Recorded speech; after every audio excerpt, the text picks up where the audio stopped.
in the second degree of wisdom in the Western tradition, the wisdom of Hypatia. We're basically in the high school and we're talking about Stoicism. I hope you're also seeing retrospectively the continuities with Epicureanism. So we've been talking about some basic principles. One of the first principles is the internalization of Socrates, or the internalization of the sage. For Stoicism, it's Socrates. Socrates plays to the Western tradition what the figure like the Buddha or Lao Tse play within the Eastern traditions. We're internalizing the sage in order to transform our inner dialogue. Remember Antisthenes, I learned to converse with myself. I learned dialogos. I replace inner babble, inner monkey mind with inner Socratic dialogue. And imagine what that would be like if that became our normal way of being. And then and we talked about the process of internalization as a perspectival process. We talked about Vygotsky. And we did last time the view from above as a way of trying to enact that third person sage-like perspective and then practice internalizing it into our own perspective to give us the highest order metacognitive, meta-perspectival ability to reconfigure what we find salient and relevant in a way so that we are constantly tempted by our salience landscaping to what is good. What is the good life? And that leads us, of course, to the idea of aspiration, that we are aspiring to become wise. And this is a participatory knowing. This is where we're actually knowing by living it, by loving it, by being bound to it, coupled to it, so that our identity is being transformed as our way of knowing it. And this, of course, is the only way you know virtue. You only know honesty by becoming more and more honest. And you can only know honesty if you already have some honesty to some degree. And so the idea here is what we're trying to do in becoming wise is we're aspiring to that which is always good, because the Stoics ask the question, what is always good? And what is always good is wisdom.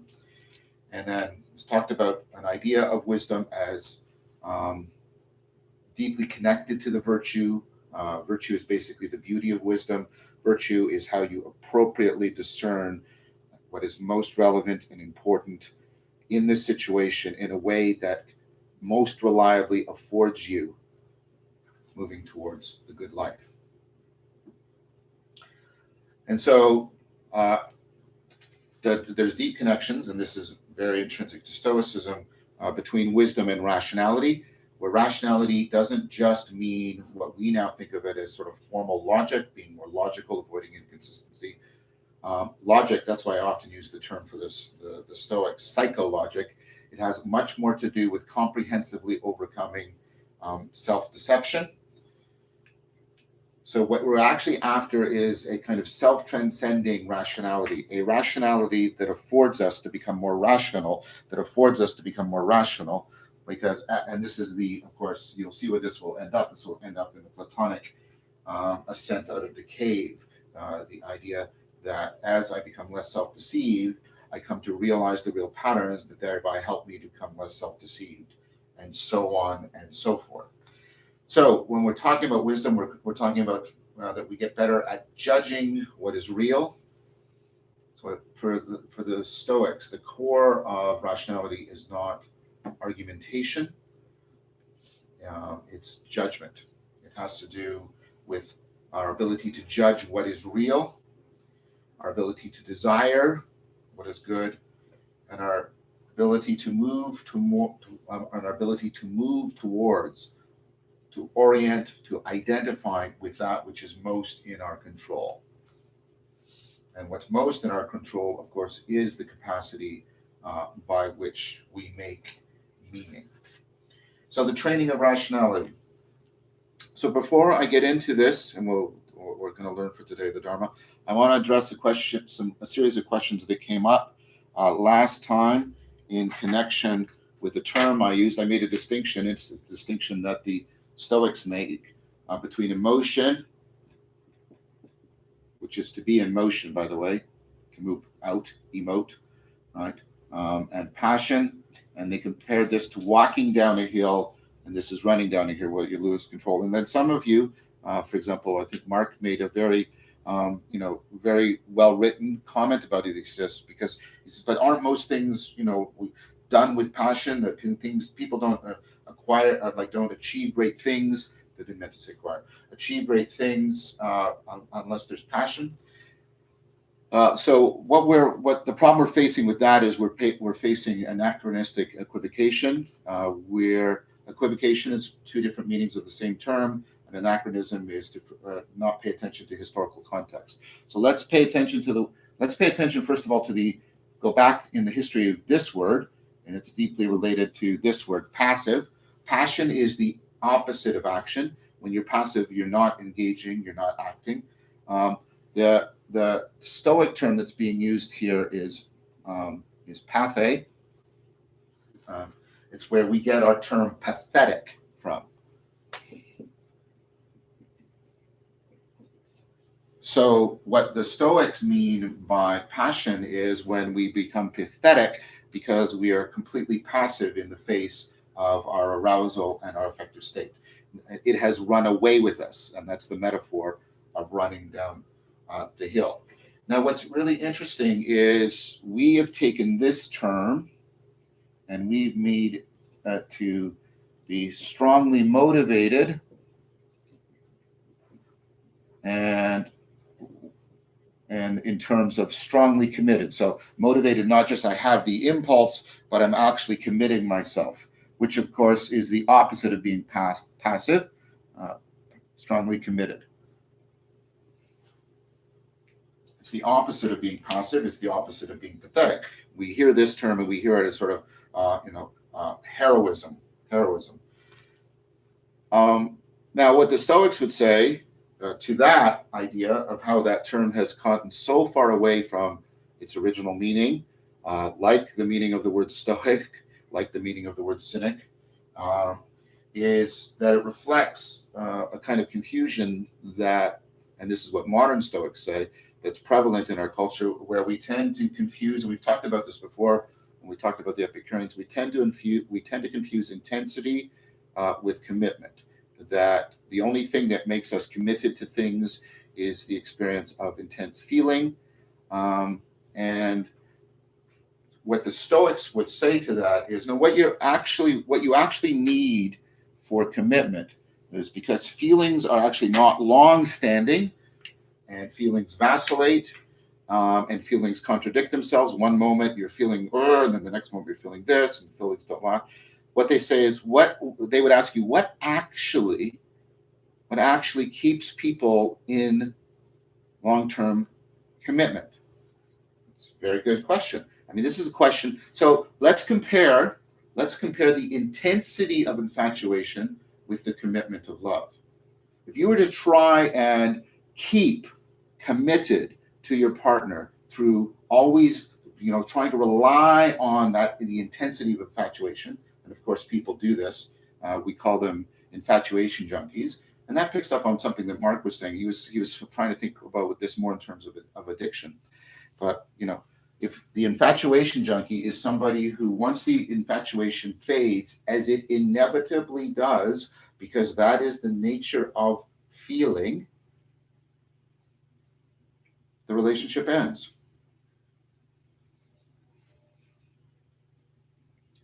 What actually keeps the relationship going?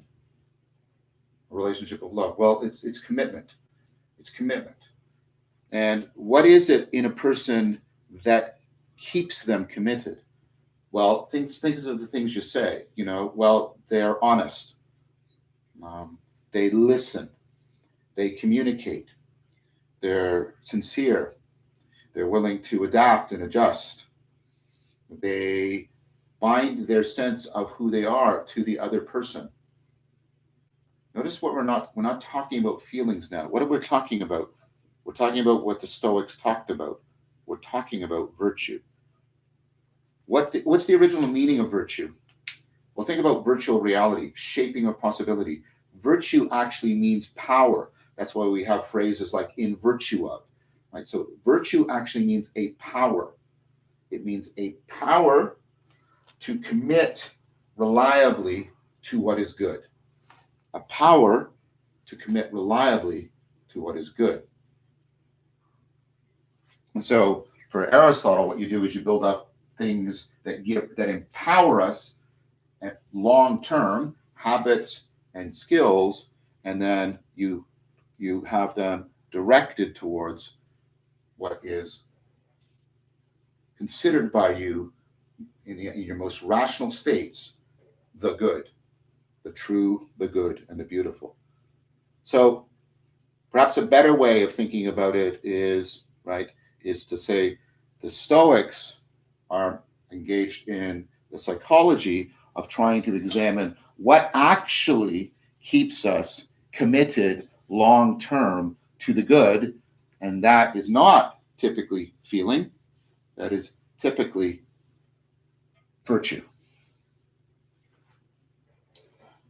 So hence wisdom, because virtue is just the way in which we are wise in a particular situation. We bring Sophia, principle, to bear phronesis on a particular context. So we talked about this cultivation of rationality in terms of the psycho-logic, and this is me trying to remind you that I'm not using logic just in the modern sense. This has to do, as I said, not so much with argumentation, but much more with judgment, and that judgment has a lot to do with this Stoic practice, prosos, and prosos, the best translation of prosos is mindfulness. So all the mindfulness training we did plugs in right here. And so you don't typically think of mindfulness as a logical act, but in terms of the logic of the Stoics, mindfulness is a deeply logical thing to do. But a better way of putting it is that mindfulness is a deeply rational thing to do. Think about ratio and rationing. Appropriately apportioning and in proper proportion. Listen how these words all sing together. Appropriate, proportioning and proper proportioning of your affect and how you find things salient and relevant. That's the core. The core of this is paying attention so your salience landscape shapes you towards wisdom.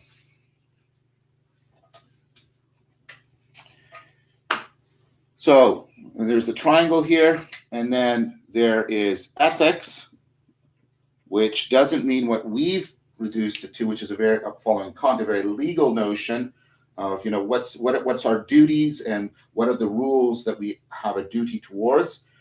For the Stoics, this is again much more psychological. It's about how we deal with impulse. We'll talk about that today.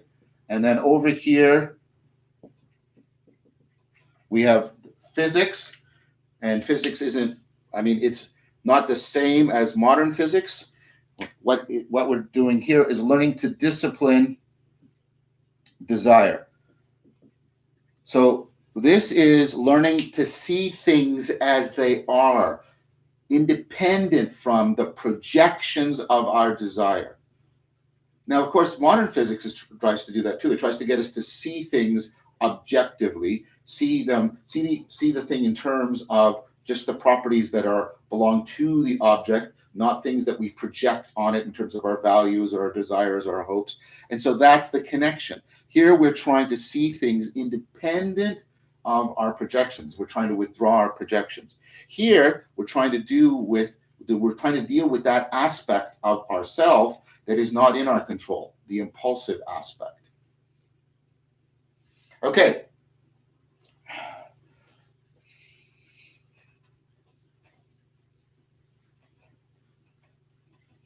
So this all falls under the two big things I said. One was prosos, the other is prochiron. So prochiron is to practice so that things become ready to hand, right? So again, the training of habit and skill and attention so things are ready to hand. They come naturally to mind in the situation in which they are needed. We're basically trying to train, how do we bring principle into process? How do we get process to be governed by principle? And we have to practice the thing here. Okay, principle, process, and right? What links them? Practice. Again and again and again. Again and again. We love to be talking about our principles. Blah, blah, blah, blah, blah. We also like just do what feel. Go with your gut. Feel it. Just go. Right? What you actually have to do, according to the Stoics, is you have to practice a lot, getting clear about the principles and bringing them into process. You have to practice to seeing what's actually going on in the process and putting it under the regulation of the relevant principles. Sophia phronesis. Sophia phronesis.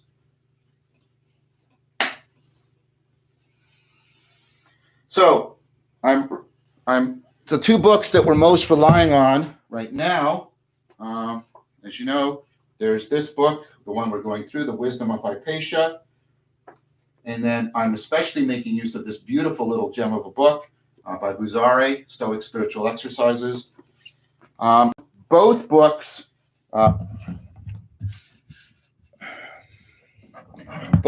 rely very highly on this book by Pierre Hadot, The Inner Citadel, where Pierre Hadot talks about the logic as the disciplining of judgment or assent, the ethics as the disciplining of impulse, and the physics as the disciplining of desire. Okay.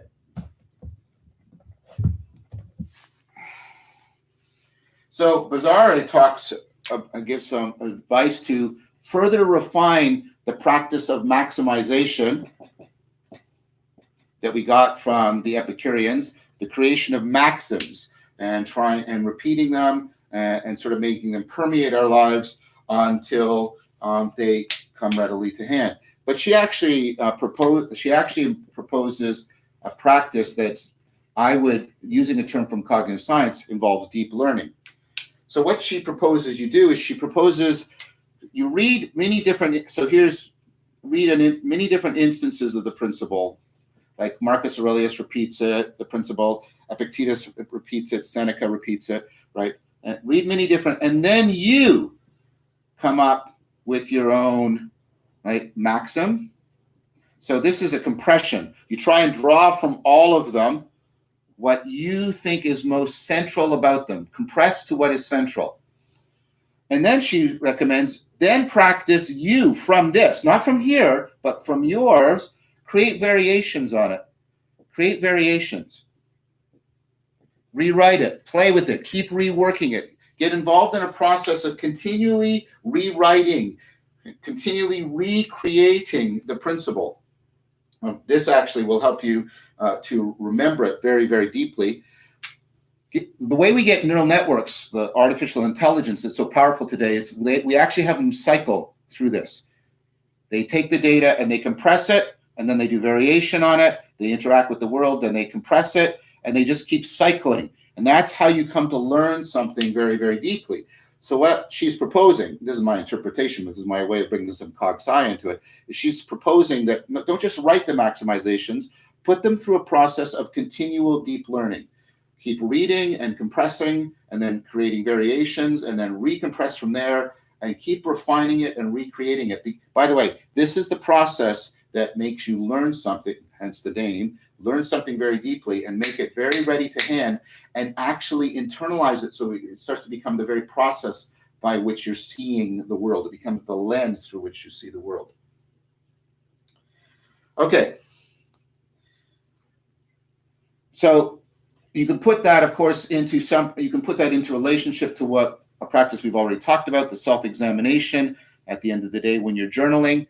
You could also, in addition to looking for your commission, right, the vice you might have committed, a virtue you might have omitted, commission, omission, the bias, remember active open-mindedness, and also the virtue. You might also want to practice the deep learning of maximization, the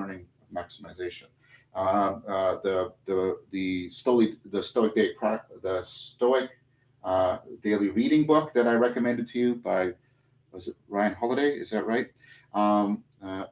So you can read it every day. And he has a quote from one of the Stoic philosophers and then some exegesis on it. And then you can go and look at similar ones and you'll find the same practice, the same principles are being repeated again and again and again. That's not because of kind of just a rote repetition. They're trying to do that process. You can see it in Marcus Aurelius' meditation of deep learning of maximization. Okay, let's turn now to the core of the psychologic. What's the core of the psychologic? The core of the psychologic is a practice that Vervaeke calls Vervaeke, which means to bracket or to suspend. Another way of thinking about it is to defuse and pull apart things that are fused together in your experience, to reduce confusion that way. So the things that get fused all together and are treated as one is there's a thing, something in the world, and then we get what the Stoics call an impression from it. This is something over which, this is the part of the experience over which we do not exercise. Like there's colors and there's shapes, and they're just right. This is what's happening automatically in the sense of it's that part of your perceptual system that is most causally impacted by the world, and not right the part that's affected most directly by your judgment. So you get your initial impression, and then you get, and there's various ways of talking about this. You do aspectualization, or you do categorization. You do conceptualization. These are all slightly different ways of saying the same thing, slightly different conceptualization. You actually create propositional content. Sometimes this is also called representation. It's how you present something to you. It's been presented to you here in your senses, and then you re-present it to your mind. Think about the word representation means. You re-present it to your mind. So what this means is, so you go from the impressions to, let's try and do it slowly.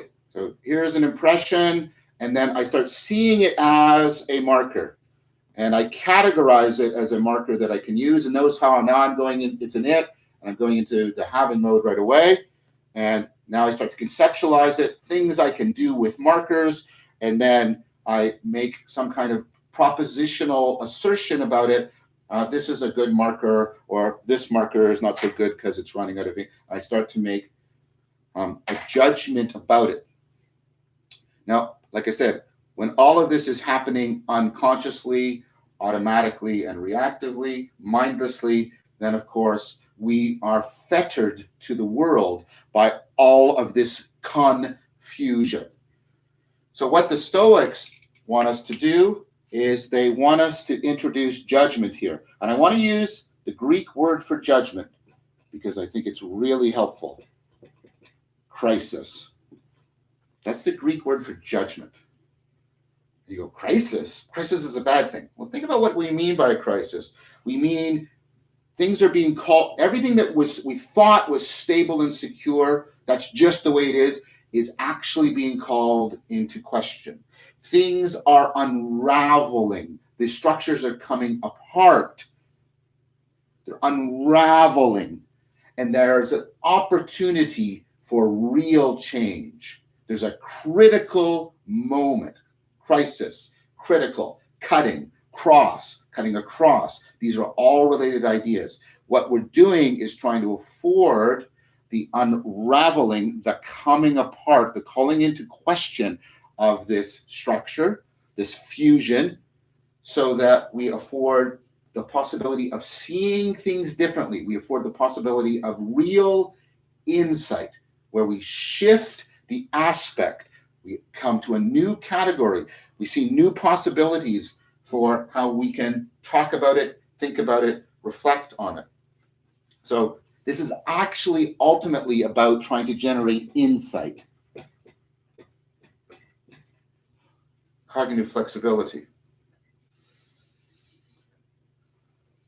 Now this whole, so if you'll allow me, this whole sequence here, all of these things, Epictetus calls this epilegine, this is from logos, where we get logic from. This is related to our word epilogue. So the idea here is this is all a kind of inner speaking. This is speaking after the impression, the epilogue. And what we want to do is we want to replace this automatic epilogue with critical dialogue. We want to replace the automatic epilogue with critical dialogue. We want to pull it apart. We want to defuse it. So one way you can think about this is Ellen Langer in her work on mindfulness talks about replacing absolute learning with conditional, and she has experimental evidence that this really improves people's problem-solving ability. So if I were to teach you something absolutely, it would be, this is what it is. This is X. When I teach it conditionally, I teach it to you one way of thinking about this as X. So I keep separate in how I'm teaching it to you all of this from the thing. I don't fuse them together and say, this is X. What I do is say, one way of thinking about this is X. I replace epilogic confusion and monologic reaction with critical dialogical reflection. So we're getting close to how do you do this? What's a way of doing this? And so all three authors talk about this. Pierre Hadot in a practice called objective seeing. McClellan in the Wisdom of Hypatia calls it neutral description. Vervaeke calls it physical definition. You can tell that they're all trying to zero in on something.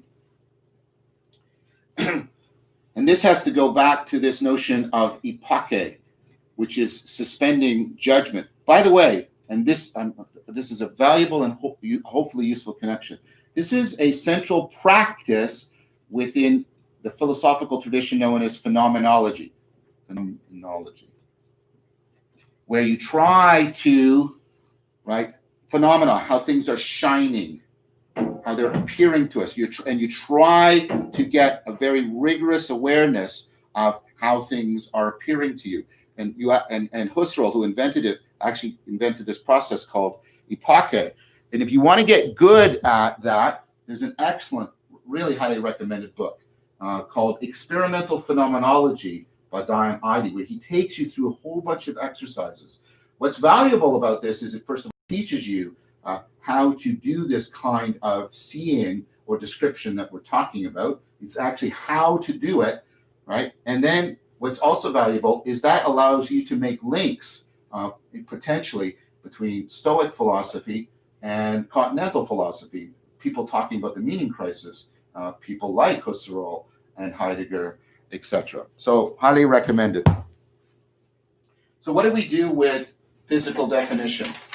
Or I like to call it objective seeing because I want to emphasize the perceptual attentional aspect. Buzzaro, like I said, Vervaeke calls it physical description, and McClellan calls it neutral description. So how does it work? Well, it's really interesting because it actually plugs into a lot of the research on how you get children to delay gratification. And this is the famous marshmallow test. There's a confound in the marshmallow test with socioeconomic status having to do long-term prediction, but you can put that aside. You can look at some of the mechanisms, however, that do help people delay gratification. And one of them is this kind of redescription. There was a little girl, so you put, the famous marshmallow, you put the marshmallow in front, and how long can they delay? And you say to them, you can eat the marshmallow whenever you want. The longer you wait, though, the greater the chance they'll give you a second marshmallow. And you measure how long they can delay, right? And delaying gratification is important. And what you do, is you get people to reframe it. One 4-year-old she literally put a mental frame around it, and she treated it like a picture of a marshmallow, a representation rather than the marshmallow itself. And she famously said, well, because you can't eat a picture. You can't eat a picture. She pulled apart the meaning and the representation for her from the thing itself, the marshmallow. They also taught the kids to zero in and re-describe marshmallows as, they're like fluffy white clouds. So you get a strategy of trying to re-describe things, re-aspectualize them, re-categorize them, so that the way they initially present themselves to you falls into crisis, in the sense of all of those things that are fused together get pulled apart. And when you pull them apart, that's the space of your freedom. That's how you can see through those cracks that you open up. That is the vehicle of insight. So what do we do? So let me give you an example from Marcus Aurelius. And I chose one that's a little off-putting. You go, yuck. And I chose it deliberately for that reason. Here's a quote from Marcus Aurelius. Consider sex as the friction of two pieces of skin and the ejaculation of a sticky fluid. And you go, ew, ugh, what's wrong with him? Well, what's he trying to do? Well, he's trying to describe it, and this is why Bazari calls it a physical description, or McClellan calls it a neutral description. He's trying to describe the act, the event, from a purely third person, almost like the view from above, purely third person perspective. And remember the research showing that if you move from a first person perspective to a third person perspective, you will also often get tremendous insight into your problem. This is called the construal level effect, the Solomon effect, lots of converging evidence on this. So he's trying to get you to describe it from a non-human perspective, which is what physics tries to do, describe the world from a non-human perspective.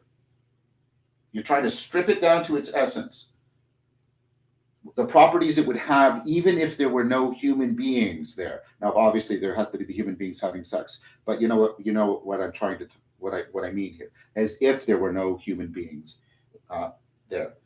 You're trying to take a non-human perspective on it. You're trying to look at the whole, to break it, analyze it into its whole and parts. What it's made of, what are the substances and the forces at work within it. You're trying to give it its most proper name, the name that would be true in the greatest number of contexts.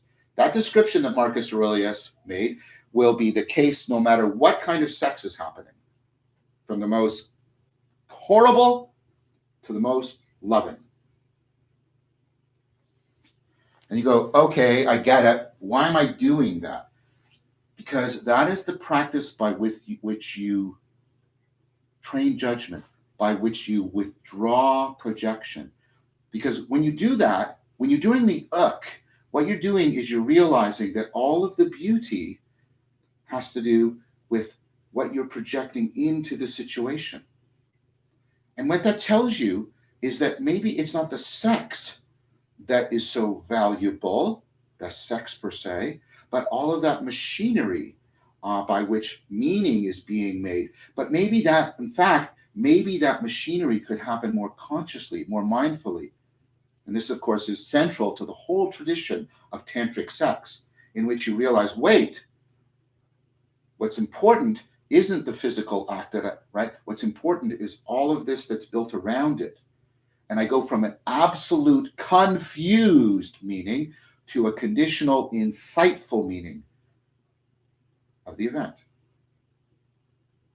And in that space, metanoia, the changing of mind, metanoia, the word we use for conversion, shifting direction, metanoia, actually means to beyond how you're noticing, a fundamental transcendence of your salience landscaping. In that space of metanoia, that's the space in which I can turn towards the good.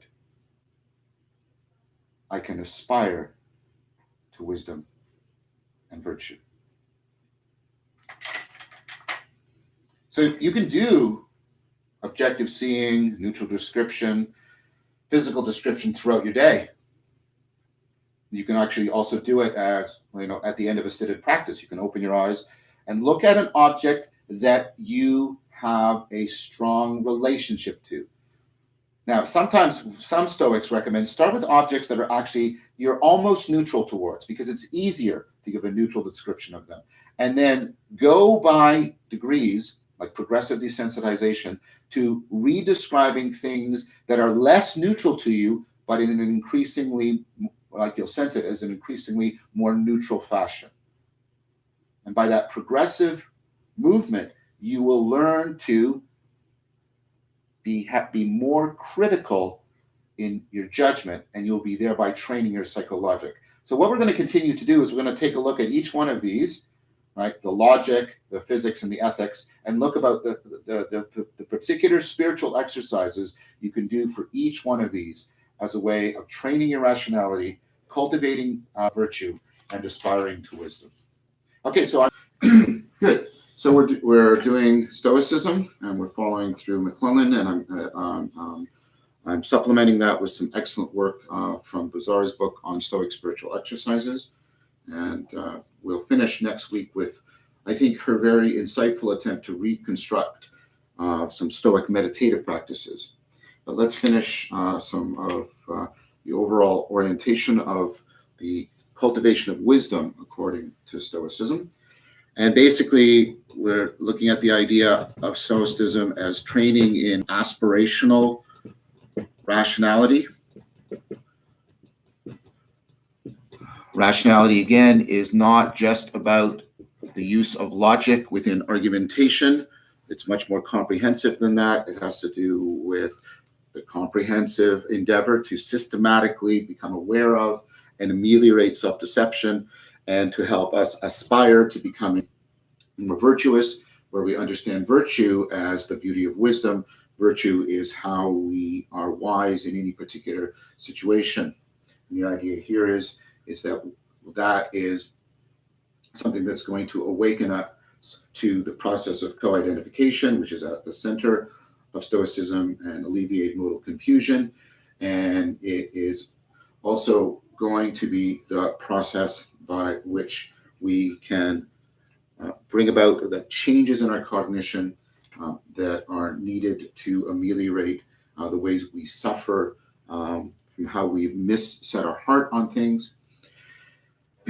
So this notion of aspirational rationality is what we've been talking about throughout.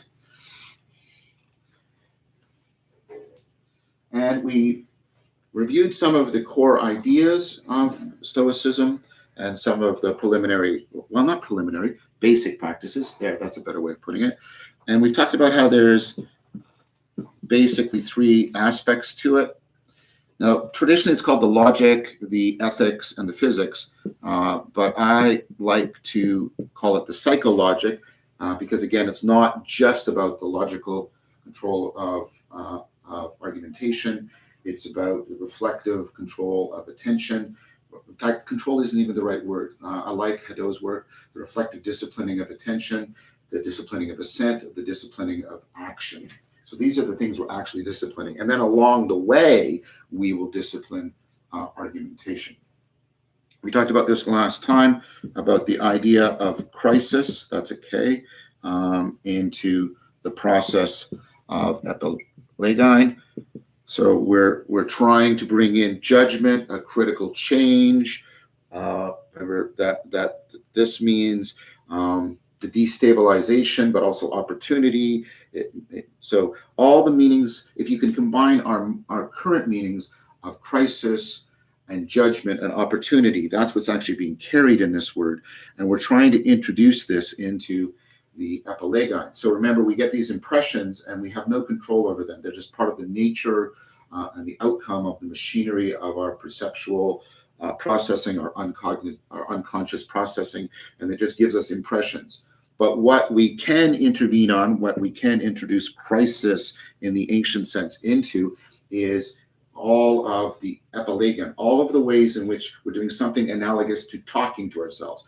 Remember what Antisthenes said, that what he learned from Socrates was how to more appropriately talk to himself.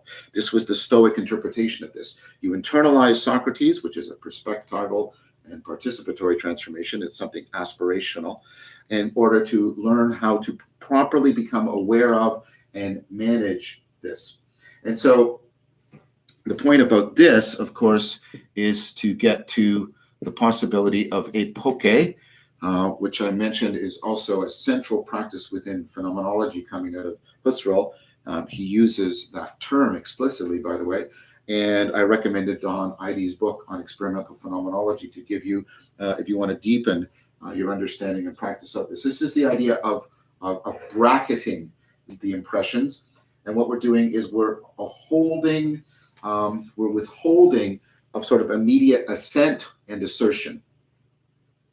So this comes up, right? There's an impression, and there's a part of me that starts talking to myself and saying, that's a marker. It's a good marker. So, right. So, so there's an assertion here, a mental assertion, and I assent to it. And all of this is happening, remember, in a confused fashion, in that all of that is happening automatically, it's happening unconsciously, and it's getting fused to the impression, and I'm treating them all as one. And what I want to do is defuse this. And when I want to break it apart and say, well, is it really a marker? And should I think of it as good? And of course, what you want to do initially, you might have to coach yourself with that inner speech, but the point is not the inner speaking. The point is ultimately to introduce this into it. The point is to get the skill and ultimately the virtue of being able to make sure that you are coming to the best possible assertion to which you can give the most reflective assent in the situation, right? You don't want to be Hamlet, always just sort of stop reflecting, but right to what your impressions are presenting to you. So remember, the impressions are just present, and then we represent them to ourselves in a certain way.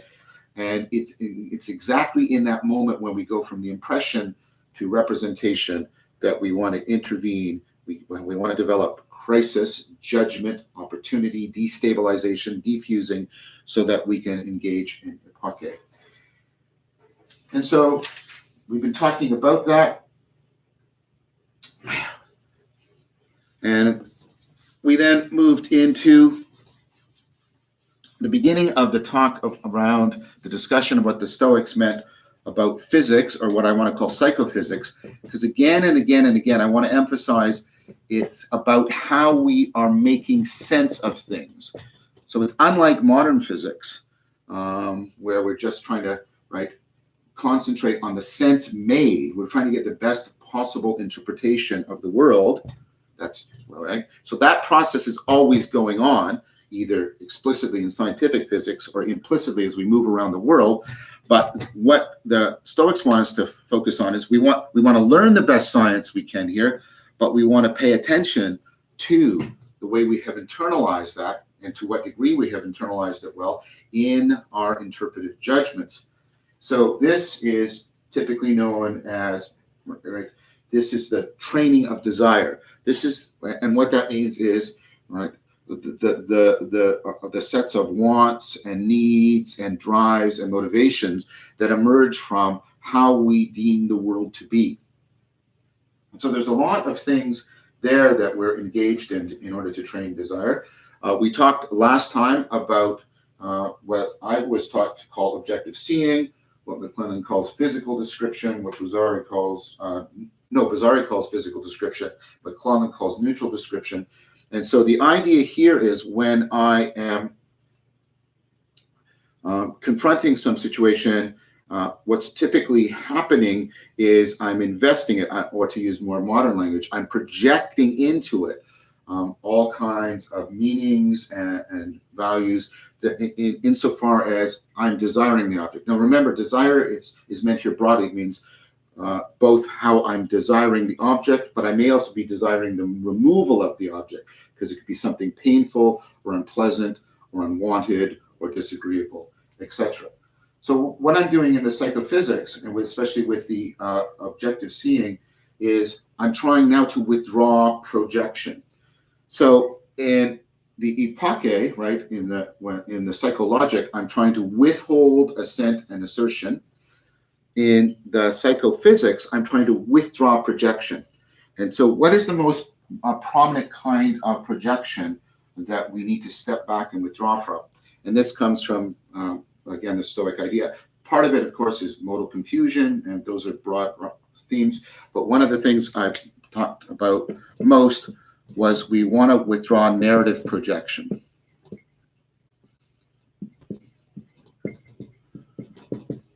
So narrative projection is, right, to see a story unfolding. And a story is always a way of interpreting a situation according to desire.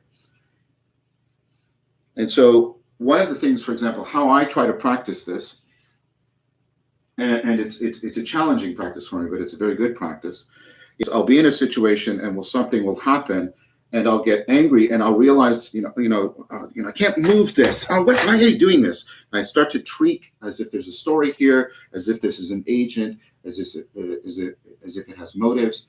And what I do is I step back and I say, wait, there's no story going on here. There's no agent going on here. All there is my desire for a certain outcome.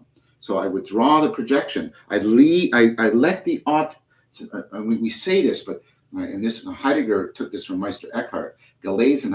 I'm trying to get you to understand this very deeply. I hope I'm being successful. I let the objects be as those objects are in themselves. That's the physics. I let them be.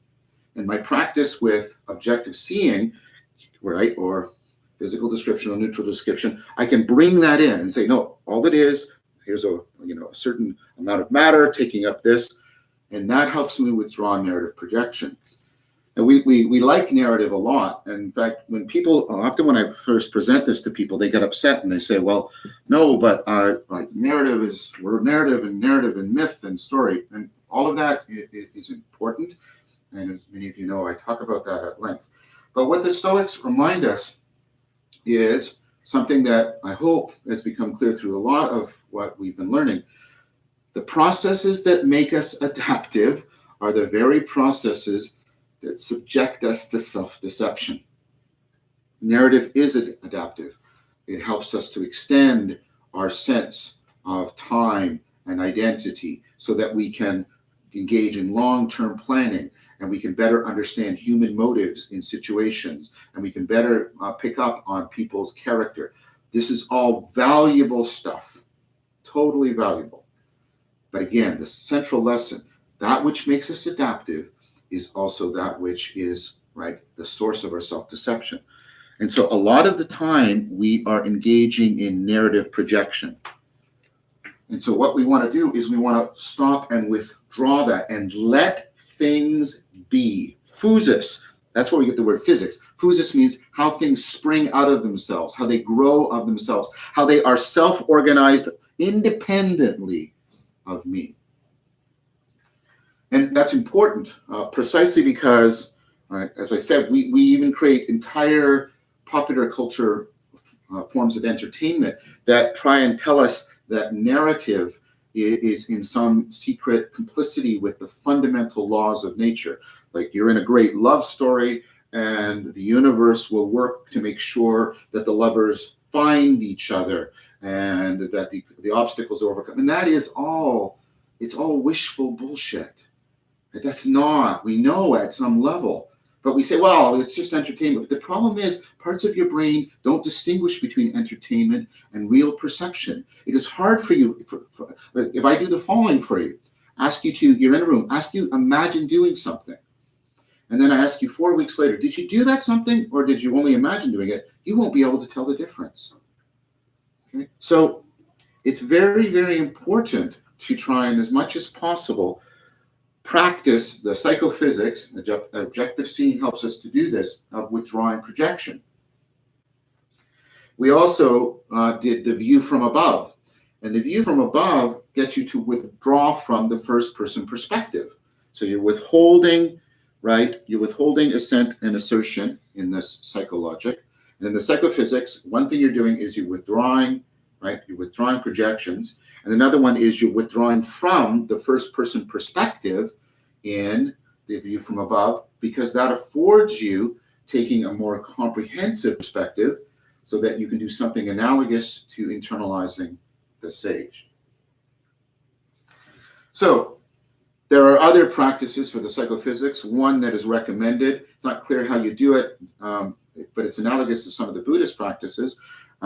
You periodically reflect and remind yourself on how interconnected everything is. And then aligned with that, the Stoics, again, very similar to the Buddhists, had us constantly remember how impermanent everything is. And the idea is these two things are actually different sides of the same coin. We like the first one. Everything's interconnected. Oh, that's fantastic. But the fact that everything's interconnected means that nothing is completely self-sustaining. Everything is bound to everything else. And therefore, everything is ultimately impermanent. So the Stoics have a very challenging practice associated with this, premeditatio. And what's premeditatio? Premeditatio is the act. It's kind of like, it's analogous in its application, not in its content, to how you apply the 5 training precepts. The 5 training precepts are ways of trying to create opportunities for applying mindfulness and realizing wisdom. In premeditatio, what you do is you practice, again, this is the way you're talking to yourself, dialogos with yourself. You practice reminding yourself of the fatality of all things. Fatality doesn't mean just mortal, right? It means that everything is ultimately finite, subject to failure, and subject to impermanence in a way that is beyond your control, beyond my control, beyond our control. And so the Stoics have some have some very challenging practices around this, and it's recommended by Buzari, and I agree with this. You don't start with premeditatio. You do this after you've been doing all the other practices. But when you kiss your beloved goodnight, say to yourself, I'm kissing a mortal. I'm kissing a mortal. When you see one of your cherished objects, here's, I really, really, like these shoes. This is a thing that will pass away. These shoes that I like so much will pass away. So the idea is to stop and remind yourself that everything you're encountering, even the most beloved of things, are impermanent. And in fact, your love doesn't render them permanent. We want to believe it does. We really do. We have myths around that, right? That somehow love gives us an access to the permanence of things. But the Stoics challenge that, and they say all that is ultimately permanent and eternal, it's the logos of the universe. That's sort of their God. It's the ongoing patterning of reality that makes it intelligible for us and makes it a possible arena in which we can cultivate wisdom and virtue. That, for the Stoics, the logos, that which gathers together and orders everything so that our logos, dialogos, is possible, that is what is eternal for the Stoics. Everything else is constantly arising and passing away. And in that sense, it is very similar to Buddhism and the doctrine of impermanence and anatman. And many people have noted that. And so the Stoics try to get you to, the point here is not to crush your love. That's a mistake. Remember in Buddhism, in the middle path, right? You're trying to get in between self-indulgence and self-denial. The point here is not to deny your love. It's to realize your love. It is to realize that you are loving a mortal. That doesn't mean you should stop loving. It means you should pay attention to how you are loving and what kind of entity you are loving and what kind of entity you are as a lover. So pay attention to all the things you love. And the premeditatio is to remind yourself that tomorrow or later today, they could be gone. Absolutely, completely, without remainder, without recall, without recollection. And this is a hard practice. Like I said, I do not recommend, just start this right now.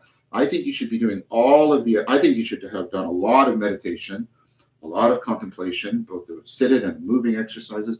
I think you should be doing the view from above a lot. I think you should be doing objective seeing a lot. I think you should be doing all of the self-examination processes, the journaling, the cultivation of active open-mindedness. You have to do that a lot. And then you start to practice the premeditatio, because only then will you have the depth of responsiveness so that you can be responsible to the reality of the fatality of all things. So the last, as I've mentioned, is the psychoethics. This is the training of impulse or the training of action. I don't have too much to say about that because we've already been practicing that from the very beginning. That's primarily what you're trying to do is you're trying to cultivate virtue, where virtue is understood as the beauty of wisdom. Virtue is the way of most realizing how to bring principle, Sophia, into the situation, phronesis, so that I can act most wisely in that situation. It is a kind of getting an optimal grip, a beauty in action that renders our actions increasingly more and more wise and increasingly more and more virtuous, but also increasingly more and more beautiful. One of the great things that Plato reminds us in the Republic, in the Symposium, but also in the Republic, is that we should eventually move from physical beauty, the beauty of particular people or objects, to realizing the beauty of virtue, which is the beauty of a life well lived. And really, what is more beautiful than a life well lived? Well, if you think about it that way, then if the greatest beauty is a life well lived, then virtue is the beauty of wisdom. And so what are the practices there? Well, you know them already. They're the practices of self-examination that we've been talking about from the very beginning. At the beginning of the day, setting your intention. What do I intend to do today? And you're doing this already when you're, for example, doing the 5 training precepts. At the end of the day, you check your journal, right? And you reflect on, any vices you committed, any virtues you omitted, any bias you were able to detect, and any virtue you remember having engaged in. Always end with that because it's a positive, it's a motivating. It shows you you're trying to get between arrogance and despair by getting a balance of noticing your errors and your successes. And so the project of cultivating wisdom is the project that springs from deep self-examination and a constant reflection on a daily basis of how virtuous you have been throughout the day. So that's the basic Stoic setup. What you've got is you've got these practices, and there's more practices. You can read some more. There's many books, as I've indicated, on Stoicism. I'm trying to give you a core ecology, what I think the core ecology of practices is for Stoicism. What you can do for the psychologic, the training of judgment, what you can do for the psychophysics, the training of desire, and what you can do for the psychoethics, the training of impulse and action. And there's a lot more there. You could read Pierre Hadot's Inner Citadel, which is great reflection. I also recommend strongly start reading the Meditations by Marcus Aurelius, Seneca's Letters, Epictetus's Discourse, and the Manual for Living. The Manual for Living makes excellent Lectio Divina material. So does Marcus Aurelius's Meditations. Next week, we will round this all out because I want to tap into Bazzari's excellent. I think it's a very good reconstruction. I'm trying to do something similar. I'm trying to reconstruct Neo-Platonic dialectics. She's tried to reconstruct Stoic meditative practices. And so that will be the final sort of culminating thing we can do. What you can do in a seated practice. You already have one, the view from above, but she has a few more she's going to share with us. I'll share them with you.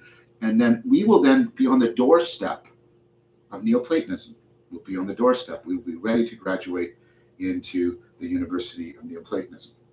Okay, so what I'm going to do now is I'm just going to turn slightly to a side. I apologize if this is a little bit odd, but I need to take a look at any of the questions we might have. And so I've got all this stuff here. I'll go over, I'll read the question, and then I'll come back. Okay, is this anything like Ed Slingerland's Trying Not to Try research or something very different? That's from Robert Gray. It's similar in some senses, in that you're trying to get to a place of prochiron where this is your, as we even have a phrase for this, which is very helpful. This is your second nature, so that it becomes natural to you to flow with the flow of reality as much as possible. So as reality shifts and changes, you stay continuously coupled to it. And that is thought to be the experience of joy. I do think, though, that there are significant differences between Taoism, where trying not to try is, I think, the central thing, and Stoicism, which has a much more deliberative top-down aspect. I recommend, and this is what I have found in my own practice, that the Eastern traditions tend to be more emphasized bottom-up, and that's why they emphasize the spontaneous emergence and the trying not to try. You see that, I think, at the core of Buddhism and Taoism.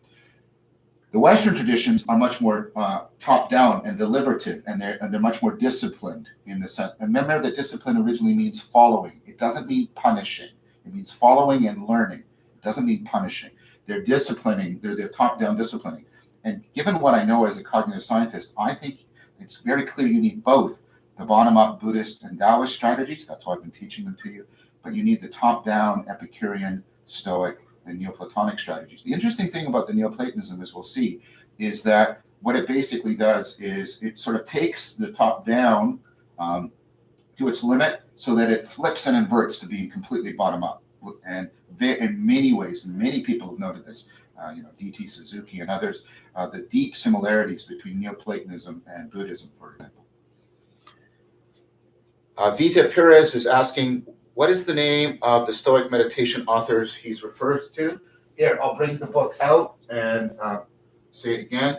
So this is Ellen Buzare, Stoic Spiritual Exercises.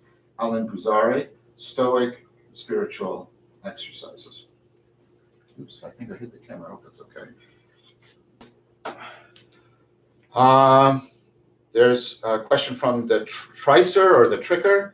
I find it odd that we are digging most of the wisdom from ancient Greeks, and since there was no one who was a New Age Plato or Aristotle or any other one, am I ignorant in this? I'm not quite understanding the question. Let me read it again. I find that we're digging most of the wisdom from the ancient Greeks, and since them, there was no one who was a New Age Plato or Aristoteles or anyone. Am I ignorant in this? So I understand your question now. This has to do with a very long historical argument about why philosophy, as philosophia, the aspirational and communitarian love for wisdom that we are practicing right here, right now, why that fell into abeyance, and why philosophy instead, until very recently, became this very technical, conceptual analysis in order to address epistemological concerns around skepticism or the nature of science. I have got degrees in academic philosophy. I think it gives me a valuable set of skills. But what academic philosophy until very recently didn't talk about, even though it's in the name of the term, was wisdom and how to cultivate wisdom. So it was the work of people like Pierre Hadot, who you've heard me recommend a lot, who have brought back what is ancient philosophy and what is it like to practice philosophy as a way of life rather than an academic, purely conceptual, technical set of skills within some sort of academic institution. And so there have been philosophers who have brought back the topic of wisdom and have started to re-understand philosophy more as a practice. I mentioned the phenomenological tradition coming out of Husserl and this way of training attention and seeing, and Don Idey's book, Experimental Phenomenology. And then that tradition went into people like Heidegger, and what you get there is this tremendous, post-Heidegger, you get a reflection on a lot of people trying to cultivate practices in a Heideggerian vein that will allow us to recapture a lot of what ancient philosophia is. So my good friend and colleague Guy Senstock has created the circling practice as a way of doing that. Within what is still properly called academic philosophy, there has been the return to the discussion about the cultivation of wisdom. It's also been taken up very seriously now within psychology and within cognitive science. And within that, there are a lot of people doing excellent work, both in terms of the theory, the Sophia, and the practice, the phronesis of wisdom. So I hope that answers your question. If you want that more long-term historical analysis, please check out my series, Awakening from the Meaning Crisis, where I take you through the ancient Greeks, and then I show you how this ramified through Christianity, and then how we lost it. There are important pivotal figures who try to recover it. One person I don't get to talk enough about is somebody who's in the midst of the scientific revolution, who really tries to recover this wisdom tradition and weave it into the scientific worldview, and that's Spinoza. So you might want to take a look at Spinoza as well. So, Mark Lefebvre, do you have a list of sources for practices and suggested order? How would I go about building that? Needing this for the ecology of practice schematization. So that's something I've been working on periodically. I've been in partnership with people, and what happened is those various partnerships have been fragmented and frayed, largely because of COVID.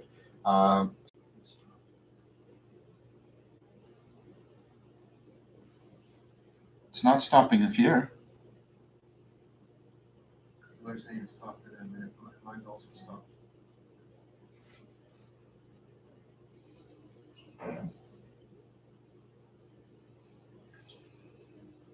It's back. Sorry for that interruption, Mark. What I was saying is, I'm going to do as much good work as I can in a top-down fashion, but I'm also hoping to get a lot of feedback and existential experimentation within the Discord server community about how things are fitting together and how pieces fit together.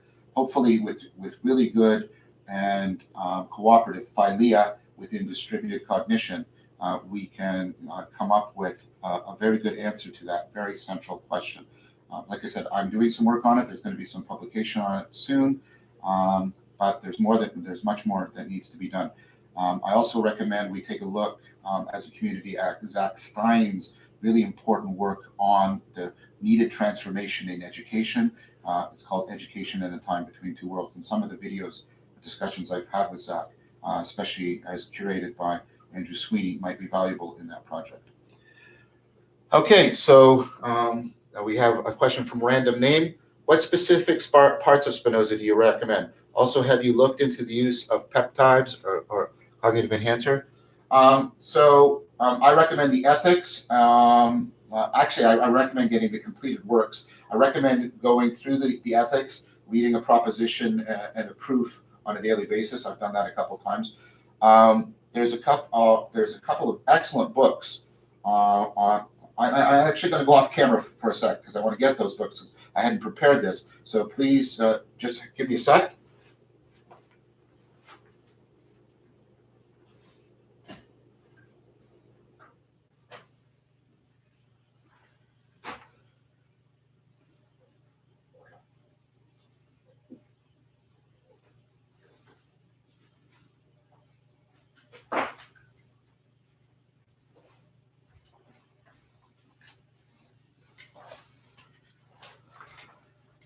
Sorry for that, but here's a couple of excellent books on. So read the ethics, and then there's a book called The Spirit of Spinoza, Healing the Mind by Neil Grossman. I'll just hold that up for a minute.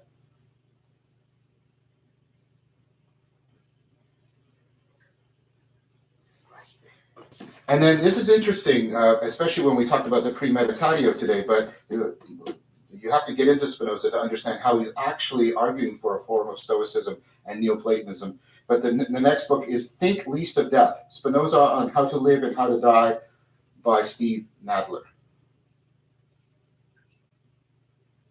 Then I recommend for the primary text, get the complete Spinoza. You could read The Improvement of the Understanding. You could read the short treatise, which is an excellent place to begin, much more sort of spiritually written than some of his latest works. And then you can, but the main thing to get into is the ethics and read that Like read it religiously, read a proposition and a proof, reflect on it, think about it through the day, and then build and build and build, and then try periodically to see the whole in each proposition, and then see how all the propositions fit together to make the whole. And that will give you what Spinoza calls scientia intuitiva. You'll see the whole in the part, and the parts in the whole. And then that suddenly becomes a lens by which you see the world. And that's a powerful transformation that the interaction with Spinoza can afford. Spinoza is one of the philosophers that I deeply love, because he represents one of the epitome for me of an individual trying to bridge between spirituality and science, and do it in a profound way that is not just something you read about, but as you read Spinoza, the act of reading Spinoza is like Lectio Divina. It is a spiritual exercise that is not only transforming your belief, but transforming your very ways of thinking, and ultimately your state of consciousness, your very ways of seeing and being. The only other person that I found that is like that is Plotinus. So I think that's everything for today.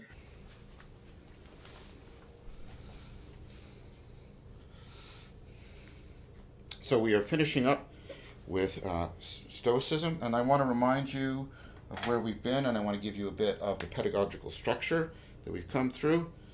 So here's Epicureanism, Epic for short, and here's Stoicism, and we're heading towards Neo-Platonism. And so we can think of these as overlapping.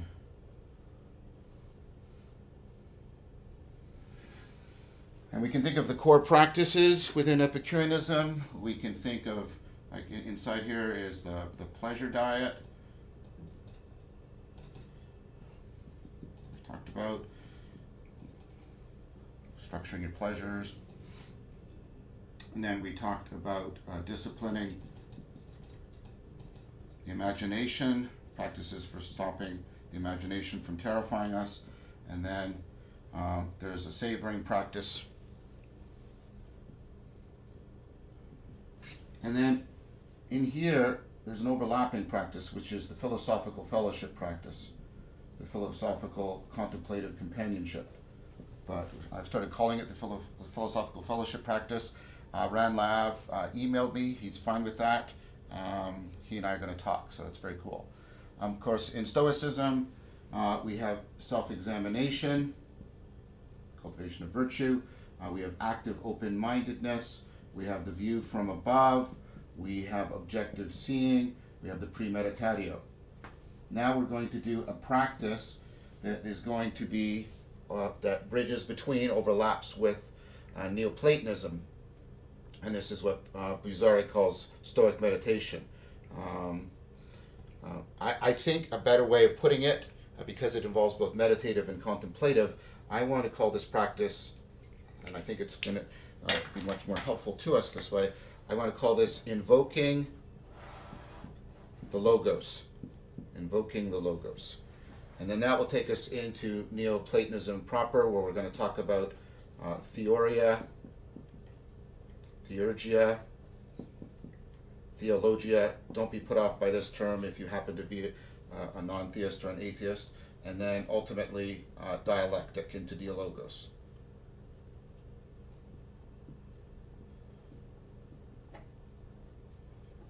Okay.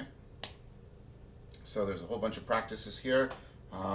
We still have to go in Neoplatonism, but now we're going to do this practice based on Vervaeke's work. Now, why do I say it overlaps with with Neoplatonism? She has drawn this from Hesiatic prayer. Hesiacism, I think that's the way you pronounce it, Hesiasm. Anyways, it comes from Hesia, which is a Greek word for divine quietness, divine silence. And this is drawn from the Eastern Orthodox tradition, and that is deeply Neoplatonic. So while I think she is right in capturing that this is overlaps with Stoicism, it clearly overlaps with Neoplatonism. And trying to actually divide these two is not that helpful, because Stoicism actually gets taken up into Neoplatonism. Neoplatonism combines Stoicism, aspects of Aristotle, and aspects of Plato all together. We'll see that, of course, when we begin the Neo-Platonic, when we begin the university, when we move into the grove. Okay, garden, porch, and grove. Elementary school, high school, university. Okay, so let's concentrate on this practice today, invoking the Logos.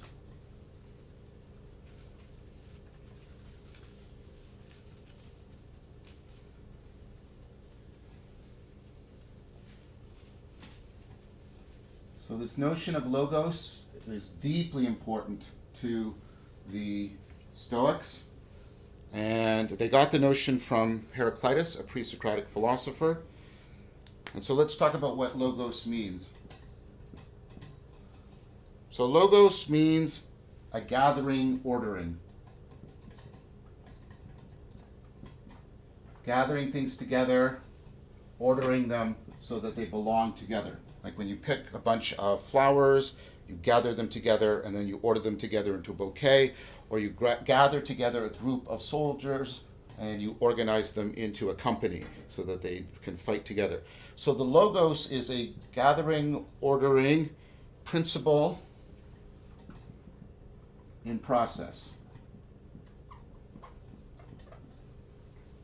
Now that's a lot, but that's because this word Logos is almost it's very similar to the Eastern term dharma, which means so many things all together, all at once. And so let me try and give you a concrete example of this. I'm going to, from a word that is directly derived from this, logic. Okay, so what are we doing with logic? We're gathering words or thoughts together, but not just higgledy-piggledy.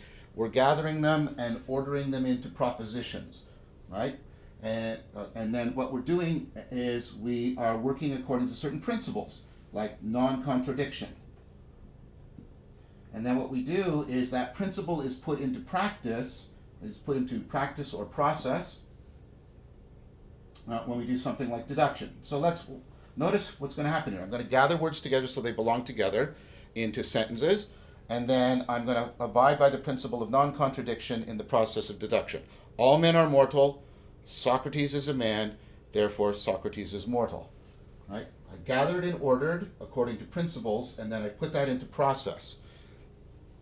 And so logic was taken as a quintessential example of Logos, but the problem is we have tended to forget that logic is only an example of this. This word Logos is often translated also as word. So if you read the Gospel of John, it gets us to try to reconfigure, reinterpret the creation of things. So Genesis begins with, in the beginning God created the heavens and the earth. The Gospel of John begins with, in the beginning was the Word. But that's the English, but what it says in Greek is, in the beginning was the Logos, and the Logos was with God, and the Logos was God. This idea about that the Logos has this especially intimate relationship with ultimate reality and the grounding of our experience of what is sacred, or if you're more religious, what is divine. So you have to think of the Logos as translogical. It's not just logical. It's the gathering. It's not just the gathering, ordering principle in process of thought. It's the gathering, ordering principle in process of everything. Everything and systems of things all have Logos. They all have this kind of dynamic intelligibility that makes them to be what they are and makes them knowable. It makes them both to be and to be known. So insofar as everything has a structural functional organization that makes it be what it is, it has a Logos.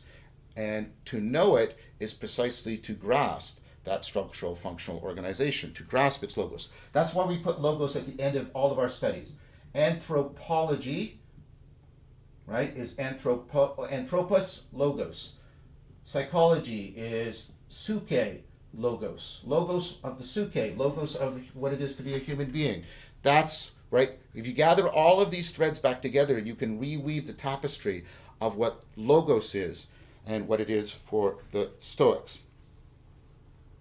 So, one way to ultimately think about this, gathering this all together, is to think about it as the self-presencing of everything. Okay, so everything is presenting. It's presenting itself as something to you, but there's always more, right, that it can present itself as. So, here's a marker. I've grasped part of its features, its structural functional organization. It's present to me as a marker, but it could also be present to me as a spear, etc. And so you have to think about the fact that don't think of this as just a static snapshot. There's an ongoing process by which this is being and by which it can be known. It's an unfolding. It's a dynamic intelligibility. Everything is self-presencing. Notice that when we want a word that talks about how we think about things, we use this idea of representation. A representation, like words. Here's cat. That's a representation of cats, or a picture of a cat. What it does is it makes the cat presence itself to me again, right? So this making sense is the act of presencing to the mind. So the idea is it was presencing in the world as a cat, and now it's re-presencing in your mind as the thought or concept of a cat. So you're trying to, what the logos actually combines those two together. The presencing of the cat and the presencing of the concept of the cat are actually interpenetrating. They're one process by which the intelligibility, the structural functional organization of the cat is made available to you. Now, this sounds fairly abstract, but like I said, if you think about it, we're invoking this all the time. We're invoking the idea that things are making sense to us, and that making sense is something we're doing, but also something we're receiving. It's ultimately something we're participating in. We're participating in that. So from Heraclitus, the Stoics got the idea that all of reality is ultimately governed by logos. So I use logos with a capital L because what I'm talking about, you can think of, here's all the individual logo called logoi, but here's the logos, right, of anthropology, the logos of psychology, but here's also the logos of specific objects. Here's the logos of a river. And then the idea is they are all in the Stoics invoke this term, sympatheia. They are all resonating with each other. It's very much like layers of music and rhythm and melody are all in harmony with each other. And so that overarching logos is the logos with a big L. And that's what the Gospel of John means when it says, in the beginning was the logos. It means this, that principle by which things are, and by which they are intelligible, and by which we can participate in their self-presencing. Okay. So everything I was doing here, right now, was logos. That was logos. We could call these, instead of Dharma talks, it would be completely legitimate if we were speaking it from within the Western tradition to call them logos talks.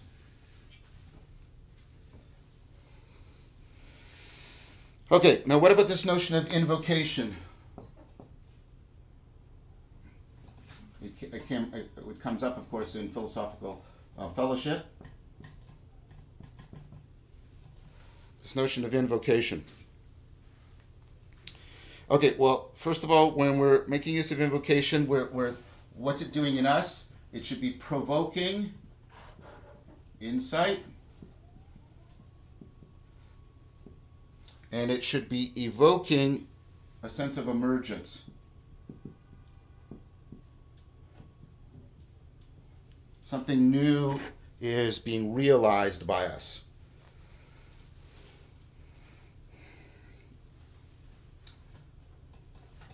To practice this, what you're basically doing are practicing two things together. Sorry, three things. and I'll give you an acronym for it. Oh, that was a mistake. Okay, so first there's realization, and this has that double meaning that I was trying to convey with logos.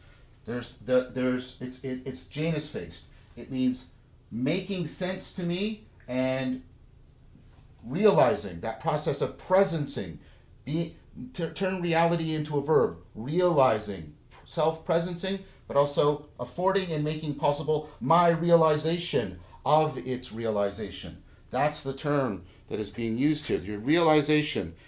And it's beyond, you're not just representing things, right? You're partially doing that. I need to use a technical term here from philosophy. But you're also instantiating. So I'll show you what I mean in a concrete example. I can represent to myself the fact that within Earth's gravity I have weight. I can think, oh, I experience weight. That's a representation. But I actually instantiate it. I'm actually undergoing. Weight being heavy is self-presencing in me right now. So you have to think about this as you will be using representations, but the point of that representation is to get your mind to couple to get it deeply conformed, connect dynamically coupled to the actual process. Think about the difference of just merely representing love with a heart and instantiating love by kissing somebody. You're not just thinking about it, you're actually activating and actualizing. You're making an instance of, that's what this means. You're instantiating love. So when you're realizing, what you're doing here is you're not just representing, you're actualizing. You're actualizing how something is disclosing itself to you. You're activating it, you're actualizing it, you're opening yourself up to its self-presencing. So you are, of course, directing your thinking towards it. That's the one sense of realization. But you're also letting it realize itself in you. Everything that we talk about now is not something you just think about. It's something that you are. You know it by participating in it, by being it. Okay, so realization. And then appreciation in the three senses of the word. I'm going to come to a deeper understanding, like when I take a musical appreciation class. I'm going to experience gratitude. I appreciate what you just did for me. Thank you so much. The value is going to increase. Oh, that is appreciating in value. All three of these senses, understanding, conjoined. You've got understanding, gratitude, and a sense of value increase. This creates a sense of reverence. Deep understanding that is coupled to deep gratitude, that is coupled to a deep sense of the emergence of new value, new meaning, new connectedness. And then participation. Right? So this is knowing by being. I've already talked about this. If you do these other ones that leads into this, you know it by being it. You are at one with it. You are enjoying it. Remember, the whole point of Stoicism is this kind of joy where you realize and appreciate and participate in the depths of the flow of nature. And that flow of nature also comes from Heraclitus. Because Heraclitus thought that the flow of nature is a logos. So this gives you an acronym, by the way, RAP. Right? I want you to rap as a verb the logos.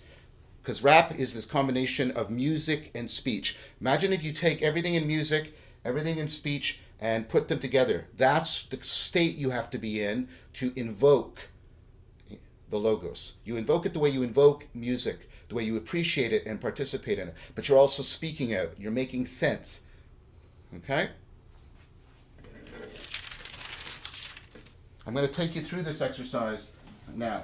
I'll first of all explain it on the board, and then we'll go back and we'll sit and we will go through it. together. I'll talk you through this practice.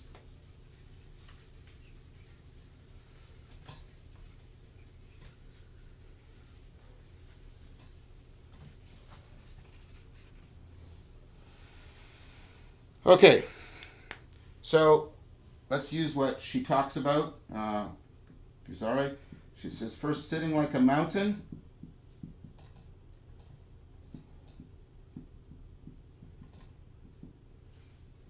This is number one. And this is the Greek hexis.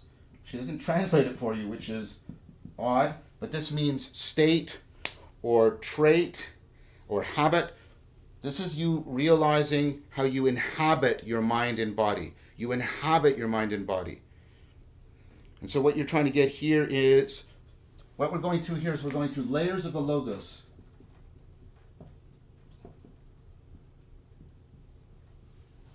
Here you're picking up on the stability, the self-perpetuation of self-presencing. There's a stability to things. They're not just flipping in and out of existence.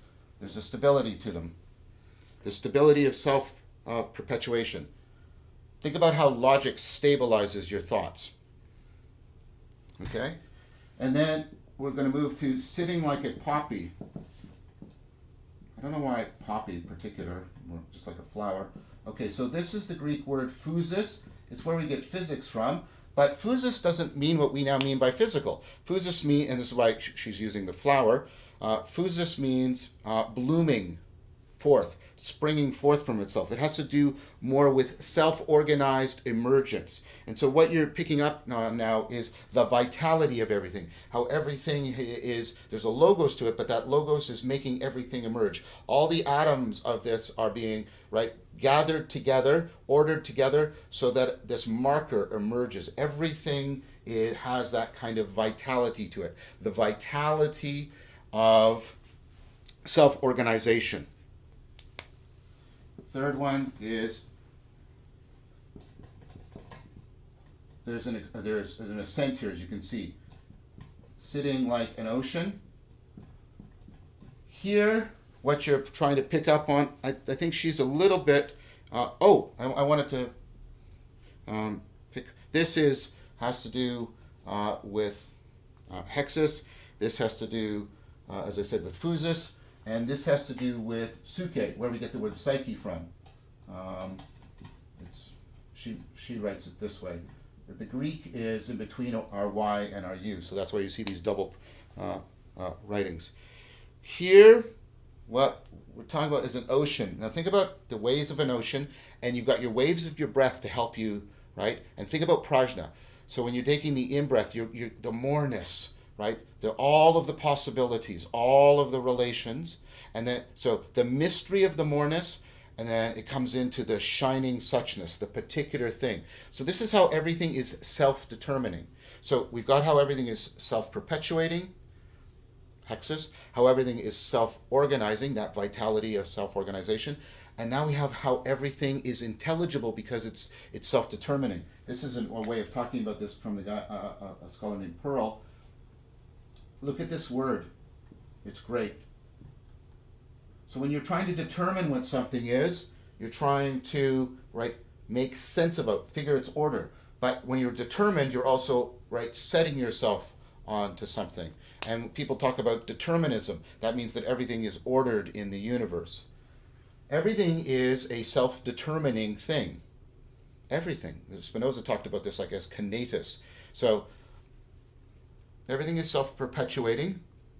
And you're saying these all are similar. That's the point. They're all different aspects. They're all layers of the logos. Everything is gathering together, ordering, so that it has a stability, it has a vitality, and it has an intelligibility. You can determine what it is, and it is determined to be what it is. And then finally, sitting like a sage. Back to internalizing the sage. And the part of this is nous.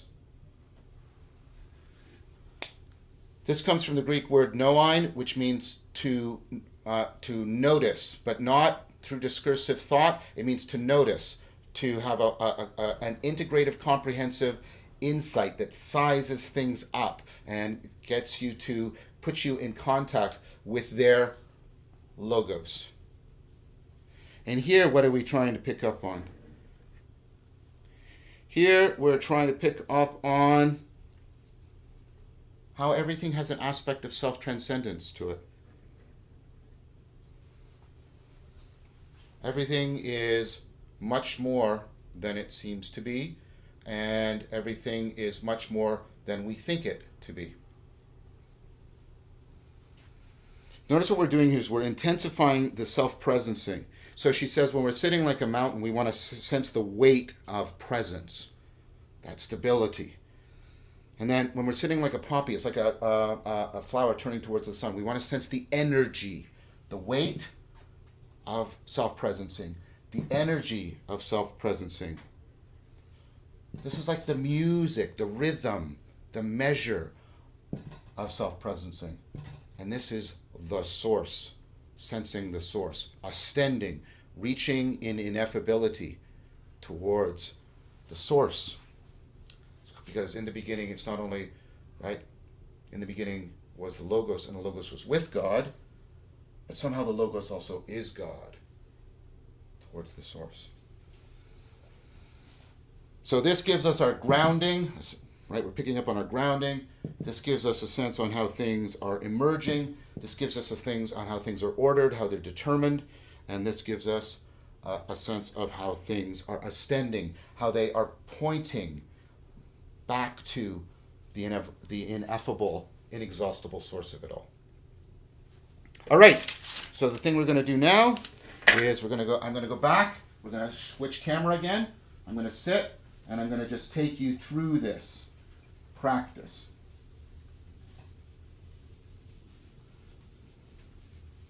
Okay, so we're switching the camera now.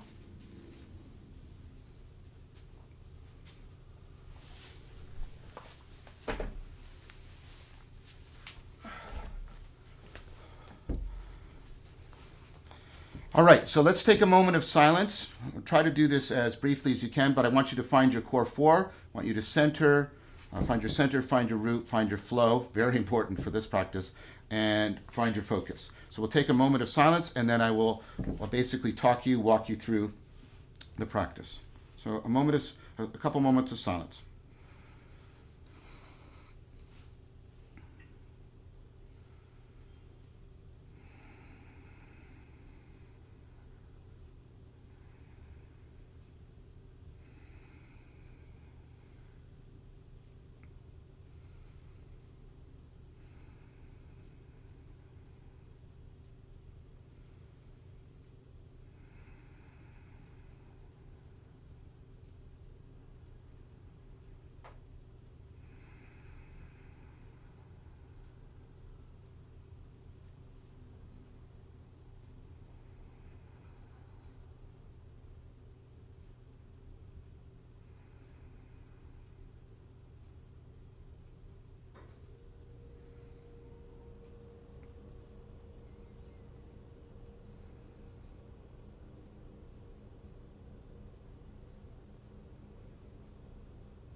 Bring your attention to how you are rooted, how you are sitting like a mountain, although still alert as a warrior.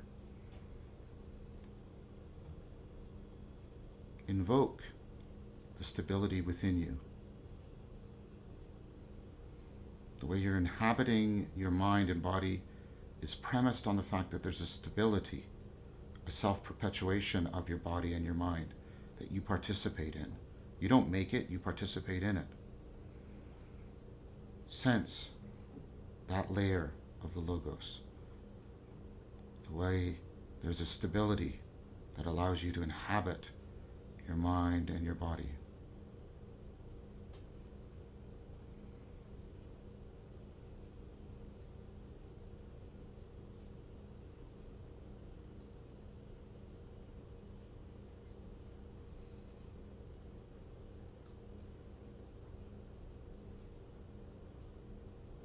Sense the weight of the self-presencing of reality.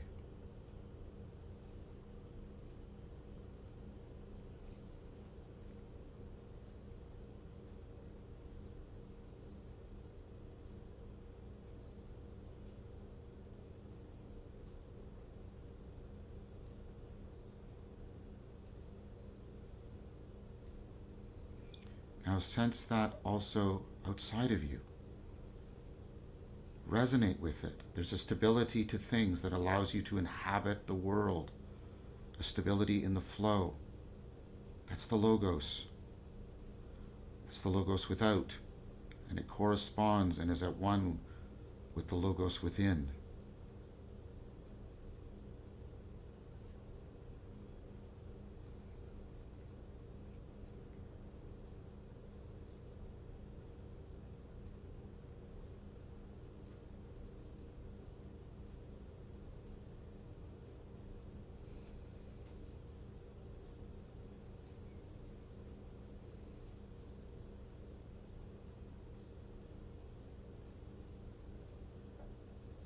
Now sitting like a poppy, like a flower.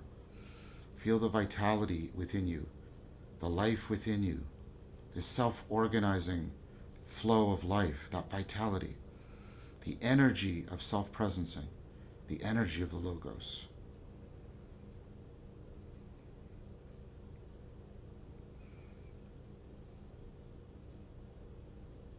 Feel it as continuous with the stability of the logos.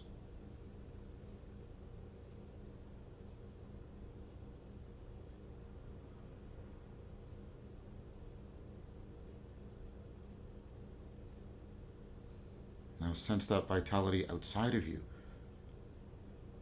Everything is self-organizing. Everything has energy flowing through it.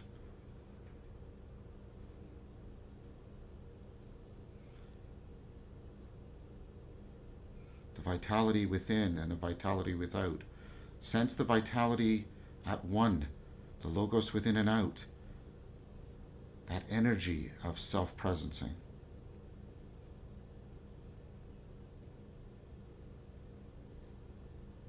Stability within and without.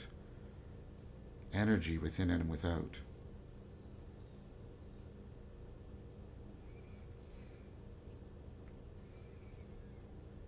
Now sense the music.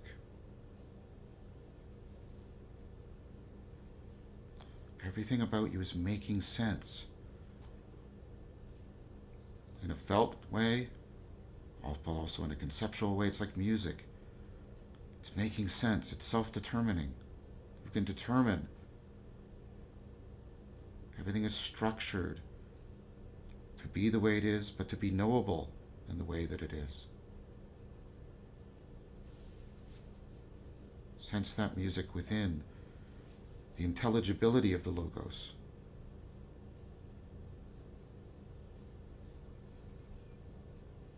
That music is continuous with the energy, the vitality, and the stability, the weight.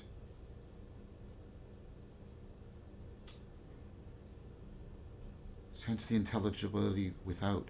Everything is in process, but not as chaos. It makes sense. It's intelligible. You can connect to it. You can appreciate it.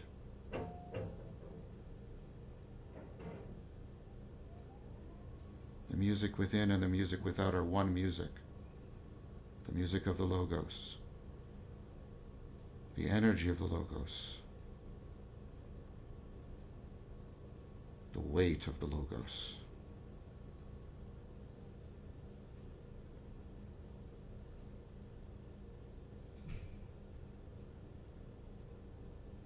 Sitting like an ocean. It's flowing in and out. That rhythm, that pattern, that music that we've been talking about. Pick up on it.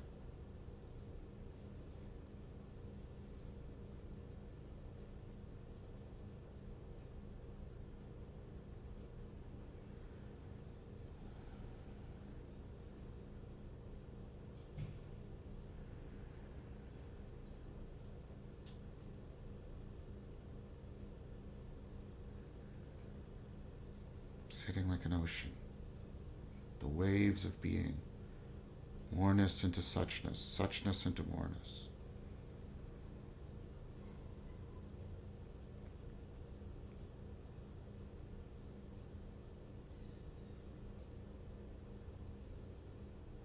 The weight of the Logos. The energy of the Logos. The music of the Logos.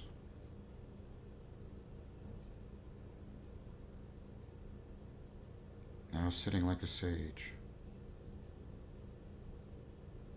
The source of this all. The source of all these layers of Logos. Of the weight of self-presencing. The energy of self-presencing. The intelligibility of self-presencing. The music. There's an eternal source of it all. From which it emanates and to which it always returns. The Logos was with God. The Logos was God.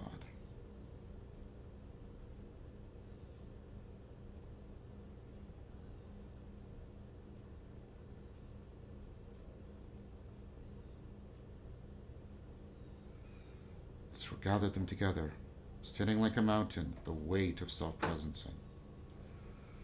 Sitting like a poppy, the energy of self-presencing. Sitting like an ocean, the music, the self-determination, the waves of being,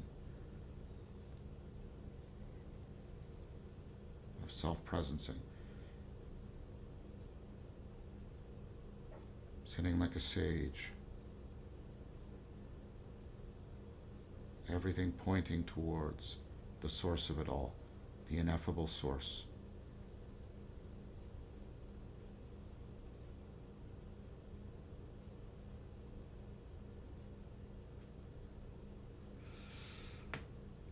Okay, slowly come out of your practice, and we have time. We're going to take a couple of questions.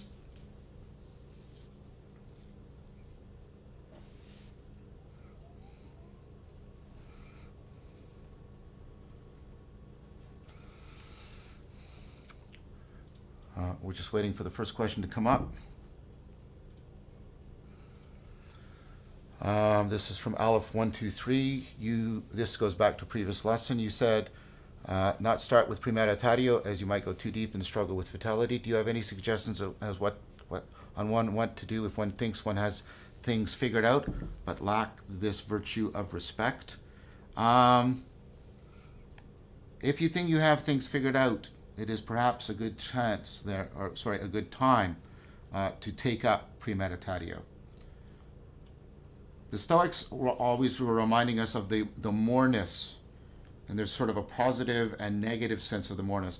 There's a happy sense of interconnectedness. There's so much more, and that should induce awe in the sense of awesome, and that will help to get you out of the sense that you figured it out. But then there's the sense of, right, there's so much more than me, in the sense of impermanence. Everything will pass away. And of course the Buddhist notion is that impermanence and interdependence are completely identical in a non-logical way with each other. The Stoics are saying something very similar. So there's so much more. I'm so connected. Awesome. There's so much more. Everything is passing away, arising and passing away. The waves of being arising and passing away. The music of being, the ocean of being. And the ocean can be not only awesome, the ocean can be awful. Take up that practice as a way of remembering, in the sense of invoking and internalizing. There's so much more of you. Do both. If you do just one, you inflate and you think yourself a god. If you do just other, you fall into despair and think of yourself as nothing more than a passing insect. The two together, optimal grip, tonos. Manual post. I've been struggling with good methods of gathering feedback on practices. Any suggestion? So if you mean from yourself or from others, from others, the standard practices you want to do is you want to try and create a questionnaire, and then you want to make sure that the questionnaire is reliably giving you the kind of information that gives you both what you're doing right and what you're doing wrong. And so you often have to keep reconfiguring, keep rewriting the questionnaire until you get a set of questions that seems to be reliably predictive of how well people are doing. So once you've run the test on people, right, to get it, then what you do is you turn it around. You don't ask people where they're at in their practice. You ask them these questions, you get feedback from answers to the question, and then you try to predict how they're doing in their practice. When your questionnaire accurately can predict how they're doing with their own self-assessment and any external measures, remember what's more important is transformations in their life, then your questionnaire is considered to have a kind of validity to it, and then you can start using it. You can, of course, try the same thing with yourself. It's a little bit more difficult, but the thing might be to try and work this out with other people and then apply it to yourself. Manual post. I tend to rotate my head in the direction I'm putting my awareness in meditation. I think this results in me losing my posture over time. Any suggestions? This is something that people fall into. Is there a way of you, like perhaps when you're not even meditating, sit and practice moving your attention around without altering your eyes or your head? You can do this, by the way. It's called a covert shift of attention. It's well established, and you can get better at it at practice. So practice covert shifting of attention while you're just sitting. You're not meditating, just sitting, looking out in your room. Practice, and then train yourself and teach yourself confidence, faith in yourself, confidence, having faith in yourself that you can shift your attention without having to actually enact, even moving your eyes or even more so moving your head. So practice that a lot until you get to that ability where you know in practice what it is to exercise covert shifts of attention. Mark Lefebvre. I find this concept of all bad acts being assigned to ignorance to be in conflict with the concept of justice. Any thoughts on how to resolve this? Does Neo-Platonism fix this? I find this concept of all bad acts being assigned to ignorance be in conflict with the concept. So I think Mark is talking about a Stoic idea, which actually comes from Plato, that nobody knowingly commits evil. And so you have to, Mark, if you perhaps understood ignorance in a much more comprehensive sense of illusion and self-deception.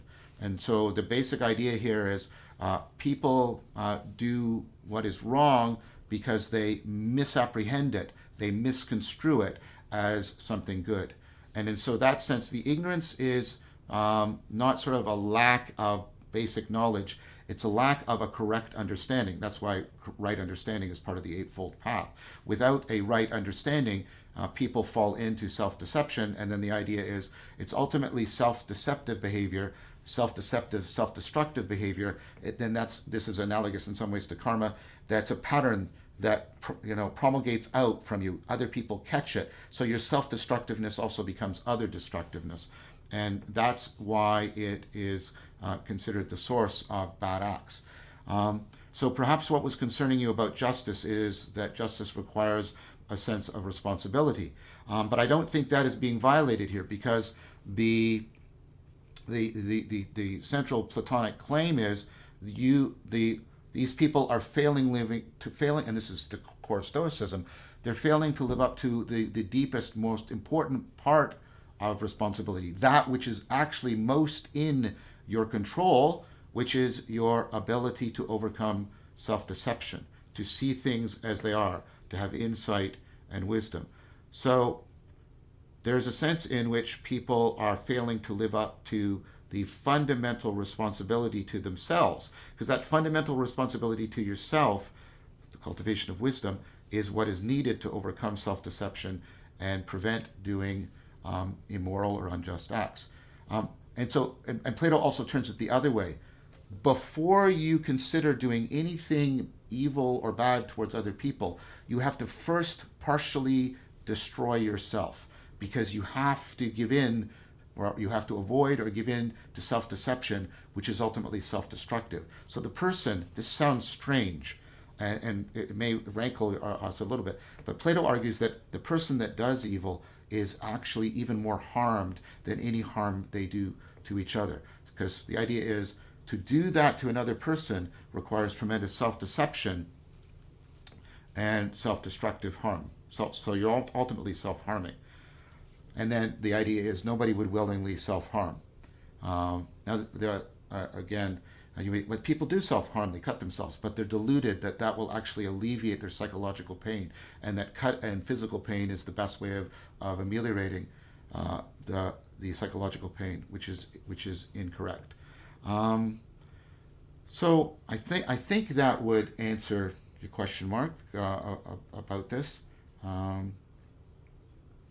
It's a very this is a really this has always been a famously challenging idea from both Stoicism and Platonism, and therefore also Neo-Platonism.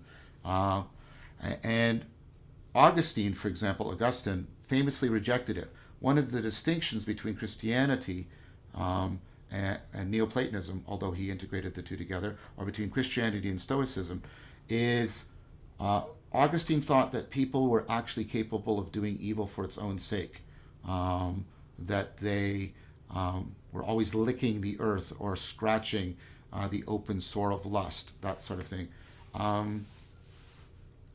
That's one of the big division points. And it's hard to find evidence for this. Augustine said he did something just because it was wrong. And I mean, I take him to be sincere, but when you look at his situation, that love of destructiveness, it seems to be part of a pattern of reciprocal narrowing on his part. And so I don't think that it's the correct way to put it. I ultimately don't agree with that notion of Augustine. I think a better way of interpreting original sin, that's his notion, it's not like a disease within us, but more like the Buddhist notion that the very processes that make us adaptive are the processes that make us vulnerable to self-deception. So I prefer thinking of it in terms of dukkha rather than original sin. Random name. How should one go about learning all of these Greek words? Are there books specific to this or other online resources? Yes, there's books you can get that translate. I'll put it in the description that give you a translation of Greek philosophical terms. There's Greek philosophical term dictionaries you can purchase. You can also look the terms up online. And most of them are given a definition.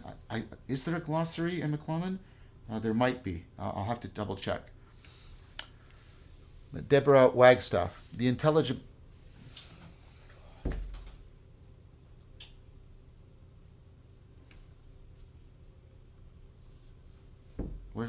Just waiting for the question to come up. The intelligibility, the music, the determinism in everyone, the music we're all making together, that everything and everyone has. We are not making it, we are participating in it together. That's exactly right. That's exactly right. That's exactly right. That's exactly correct.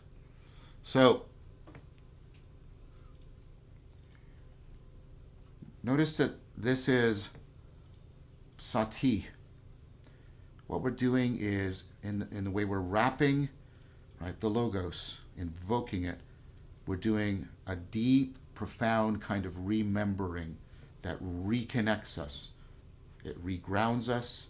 It causes us to participate in the emergence.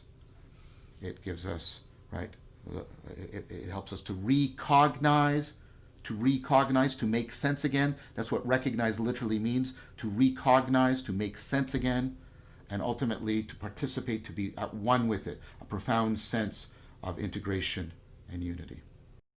So, I want to talk to you about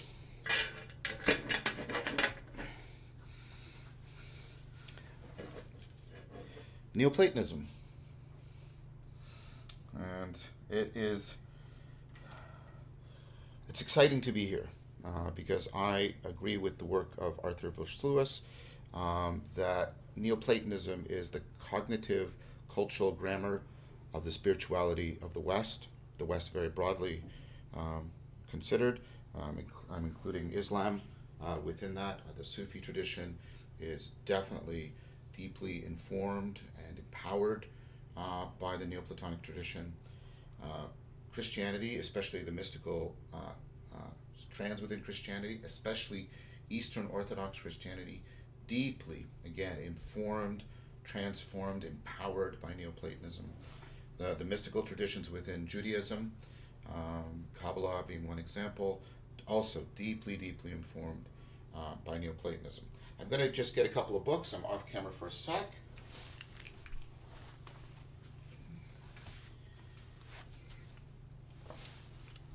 So just a reminder of some of the texts we're using. Of course, the primary one we're going through, the absolutely mandatory, is McClellan's The Wisdom of Hypatia. And we're now moving into what he calls the Grove, what I'm calling university. We've done primary school with Epicureanism, high school with Stoicism, and now we're into the university.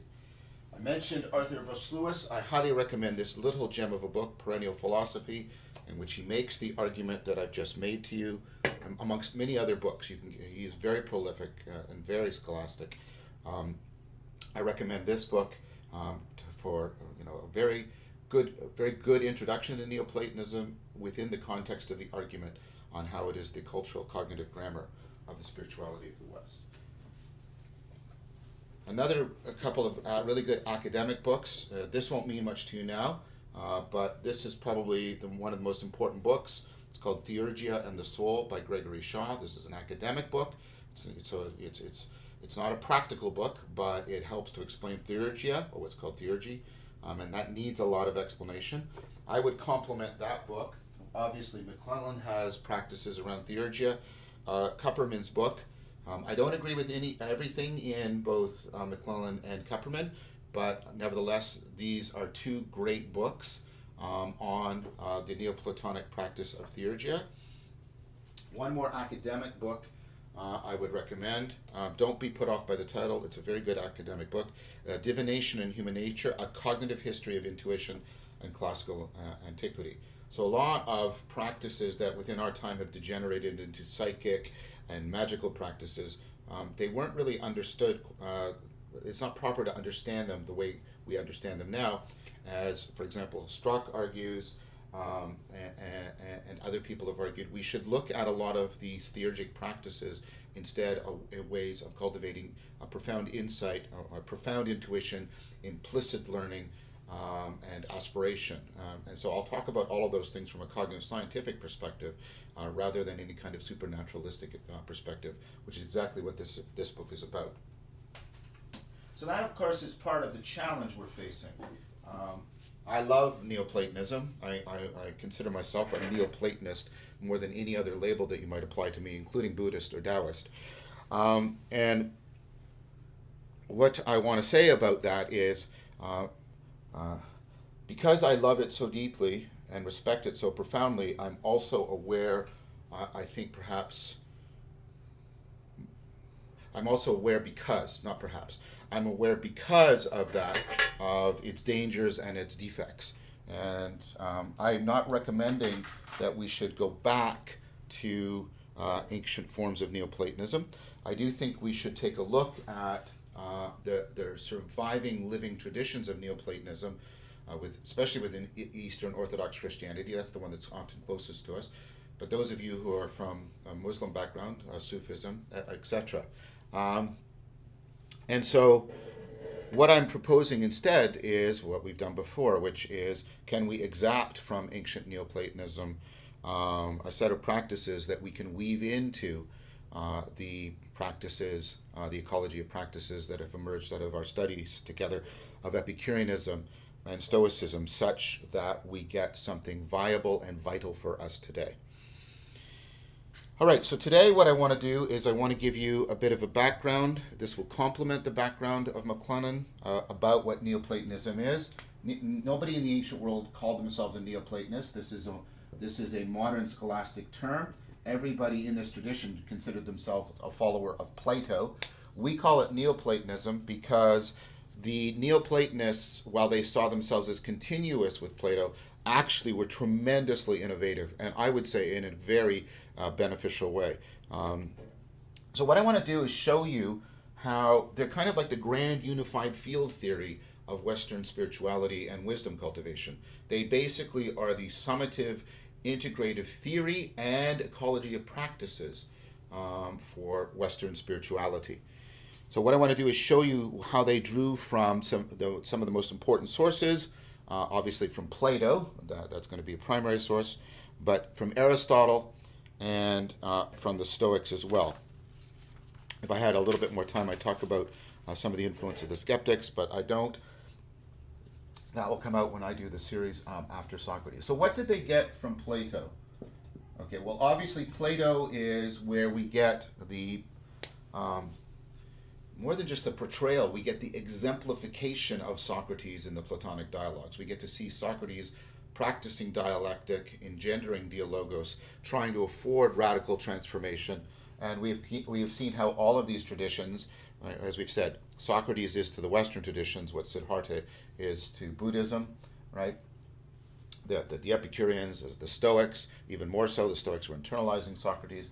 And Plato, it's taken up. Now, the interesting thing about the Neoplatonists is, unlike the Stoics who tend to emphasize Socrates more, the Neoplatonists, as their name declares, are much more focused on Plato. So what are some of the ideas they got from Plato? Well, one of the most important, and we were already using it to some degree in the practice we did last week of invoking the Logos. Plato created the first psyche logos, suke logos, the first psychological theory, right? Suke logos, the first, right, logos of the suke, psychology, right, psychological theory in history, and he used it in order to try and explain. He was trying to figure out why people fell into self-deceptive, self-destructive behavior. Now, the reason why I'm invoking this is that this insight of Plato has proved to be such a profound insight, we keep rediscovering it in the West, within Western psychology. I'll give you a couple of answers examples once I explain it to you. So what Plato was interested in is, well, why do we fall into self-deception? So what's the basic idea that he got from Socrates? We fall into self-deception when the salience and the intensity of something, and we've seen this all the way through this tradition, when the salience and the intensity of something is uncoupled from the truth and our understanding of it. Now, when it's uncoupled and we're in a state of wonder, and the salience and the intensity is beyond our current understanding, but that motivates us to question and to wonder, well, that's right, to seek more understanding, and that's Socrates, because wisdom begins in such wonder.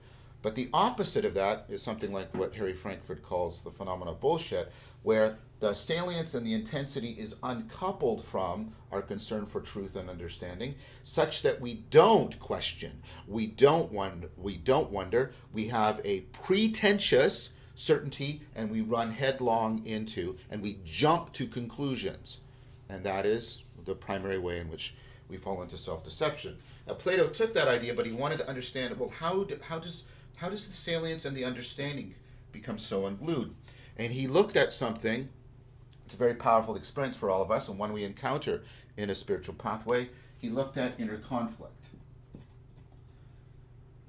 And there's a lot of current cognitive science that backs up the model I'm now going to talk to you about. He noticed that, let's say I want to lose weight, right? So I want to lose weight, and then there's a part of me that knows, right? And he called this his reason, and he sort of put it, Plato was, for his time, one of the least sexist thinkers. He recommended that women could also rule, also be in the army, but, right, he's still in the ancient world. Athens is a horrible place for women, ancient Athens. But he represented this with a man in your head, and this is a part of you that can grasp long-term goals. It can, right? It's capable of abstract thought in that sense. Not things that are currently present, It allows you to grab abstract goals. It allows you to see the abstract or invisible properties of things. So I'm, right, I want to improve my health. That's a very abstract phenomenon. It's long term. And I'm motivated by, the truth of things. That seems to, what happens is I come home and there's the chocolate cake on the counter and, I want the chocolate cake. It's super, super salient. And he said this is like a monster on us. And, sorry, I want to keep it parallel structure for you guys. There's the monster. And then he called this part, the part of you that's your appetites. And that means sexual, food, everything. And he put this sort of in your stomach and your genitalia. Right? So this doesn't grasp long-term goals. It's about what's happening right here, right now. It's urgent, it's superficial, it's super salient, it's intense, and it works in terms of pleasure and pain. Okay, so in contrast, short-term, superficial, works in terms of pleasure. And then in between, right, there is, I'm going to erase this now, although I'll keep doing this parallel structure. Just in between was the fact that we're social cultural beings. I'm going to use the Greek word here because we don't have a good English word for this. We do not have a good English word for this. So the Greek word is thymos. It's in your chest. So think of where you feel all the social emotions, where you feel pride and honor. And notice what my hands are doing. The expansion. Or guilt and shame.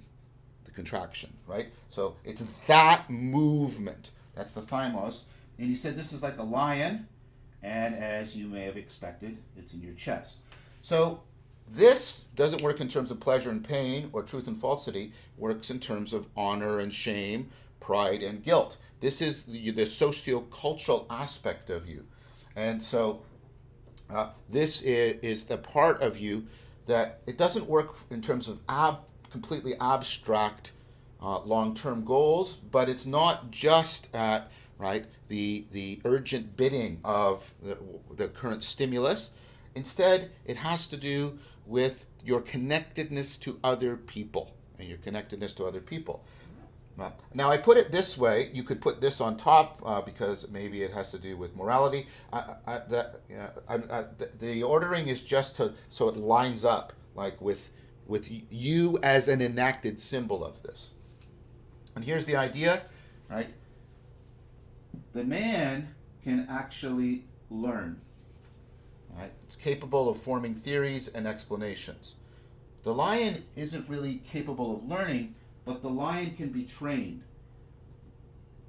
So the man can learn the theory, sorry for the sexist language, and that theory can be learned to use to train the lion.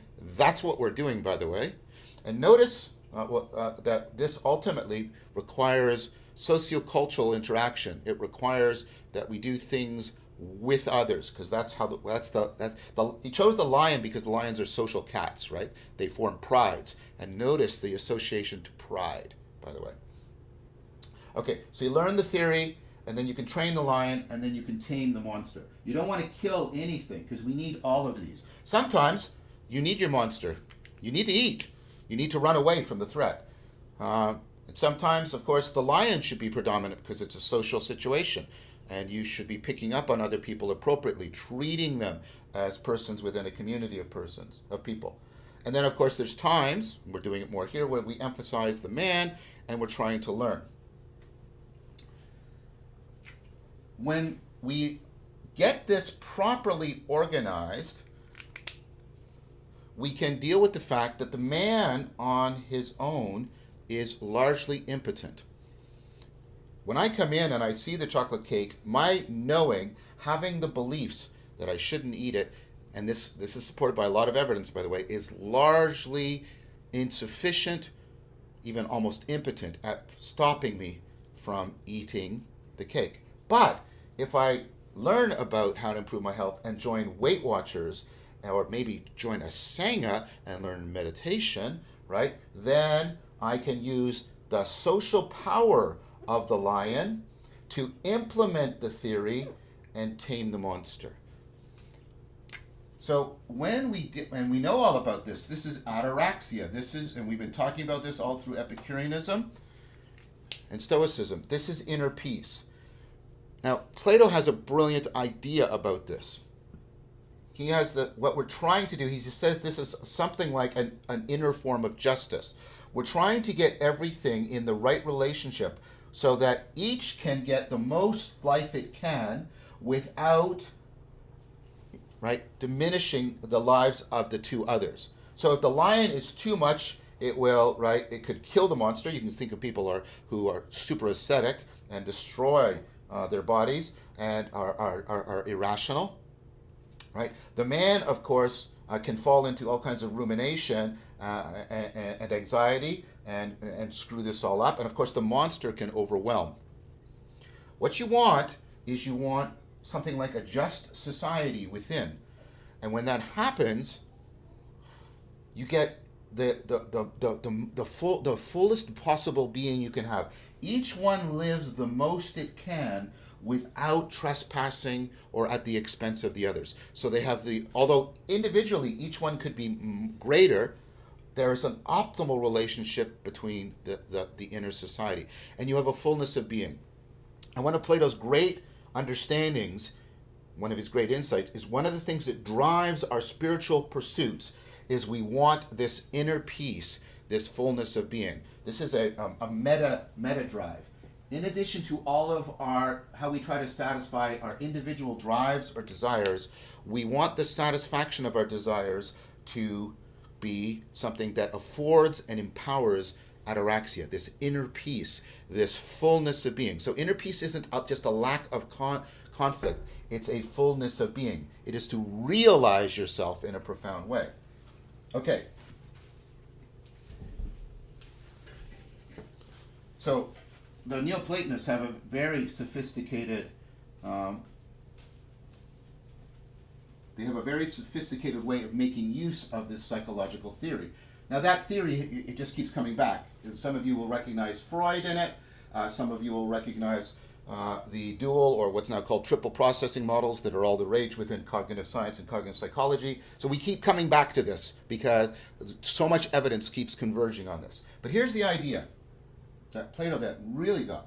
So when I don't have inner justice, a virtue he called sophrosin, when I don't have that inner justice, what's going to happen is I'm not going to have my salience and my understanding properly and my actions properly coordinated.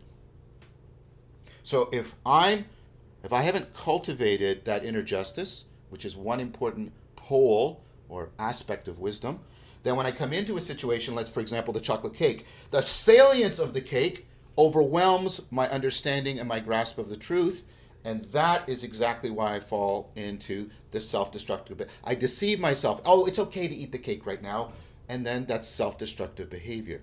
So the imbalance causes self-deception. It actually disconnects me from the world. I'm not connected to the reality of things appropriately. This connects me from my future self that I'm trying to cultivate. It will ultimately disconnect me from others because I will act, for example, greedily. I will not act properly virtuously. And if you say, well, I'll act morally, then you're starting to invoke the lion, and you're already starting to move towards a coordination. So let's do the opposite then.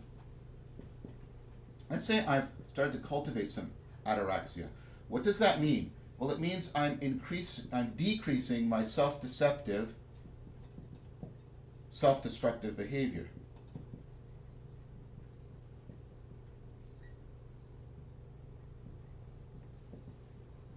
Okay?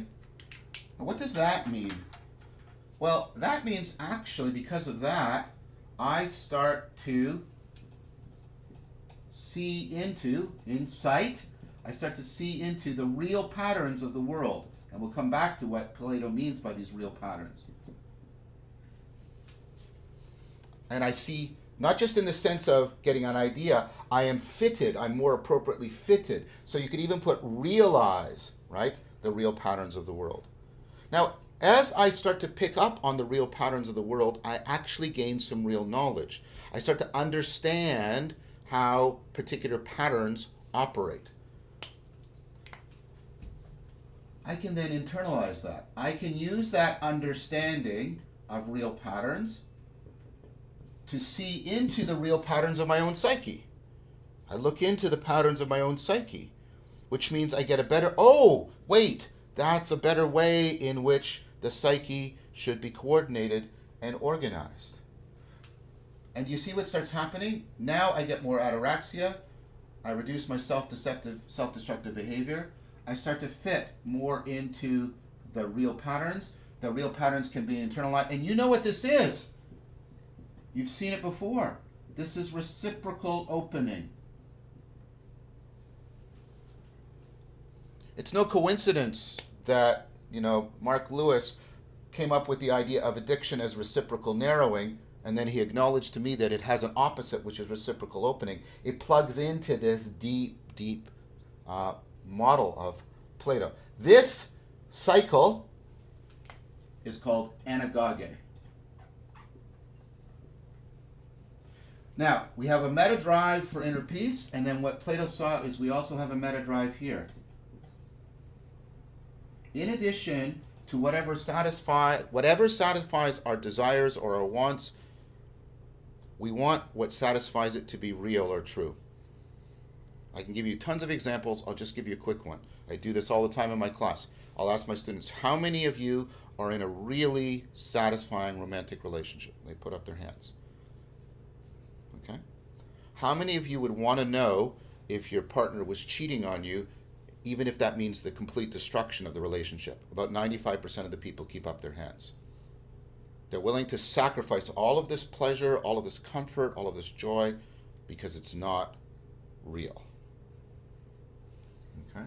So we want to be connected. So the idea in Platonic spirituality is about satisfying these two fundamental meta drives, the drive for inner peace and the drive to be in contact with what's real. And what Plato says is if we do it right, if we cultivate wisdom with the right ecology of practices, these will be mutually reinforcing in a positive feedback cycle, and we'll get reciprocal opening. And that's anagoge. That's anagoge. So Neoplatonism is basically the philosophy religion of anagoge.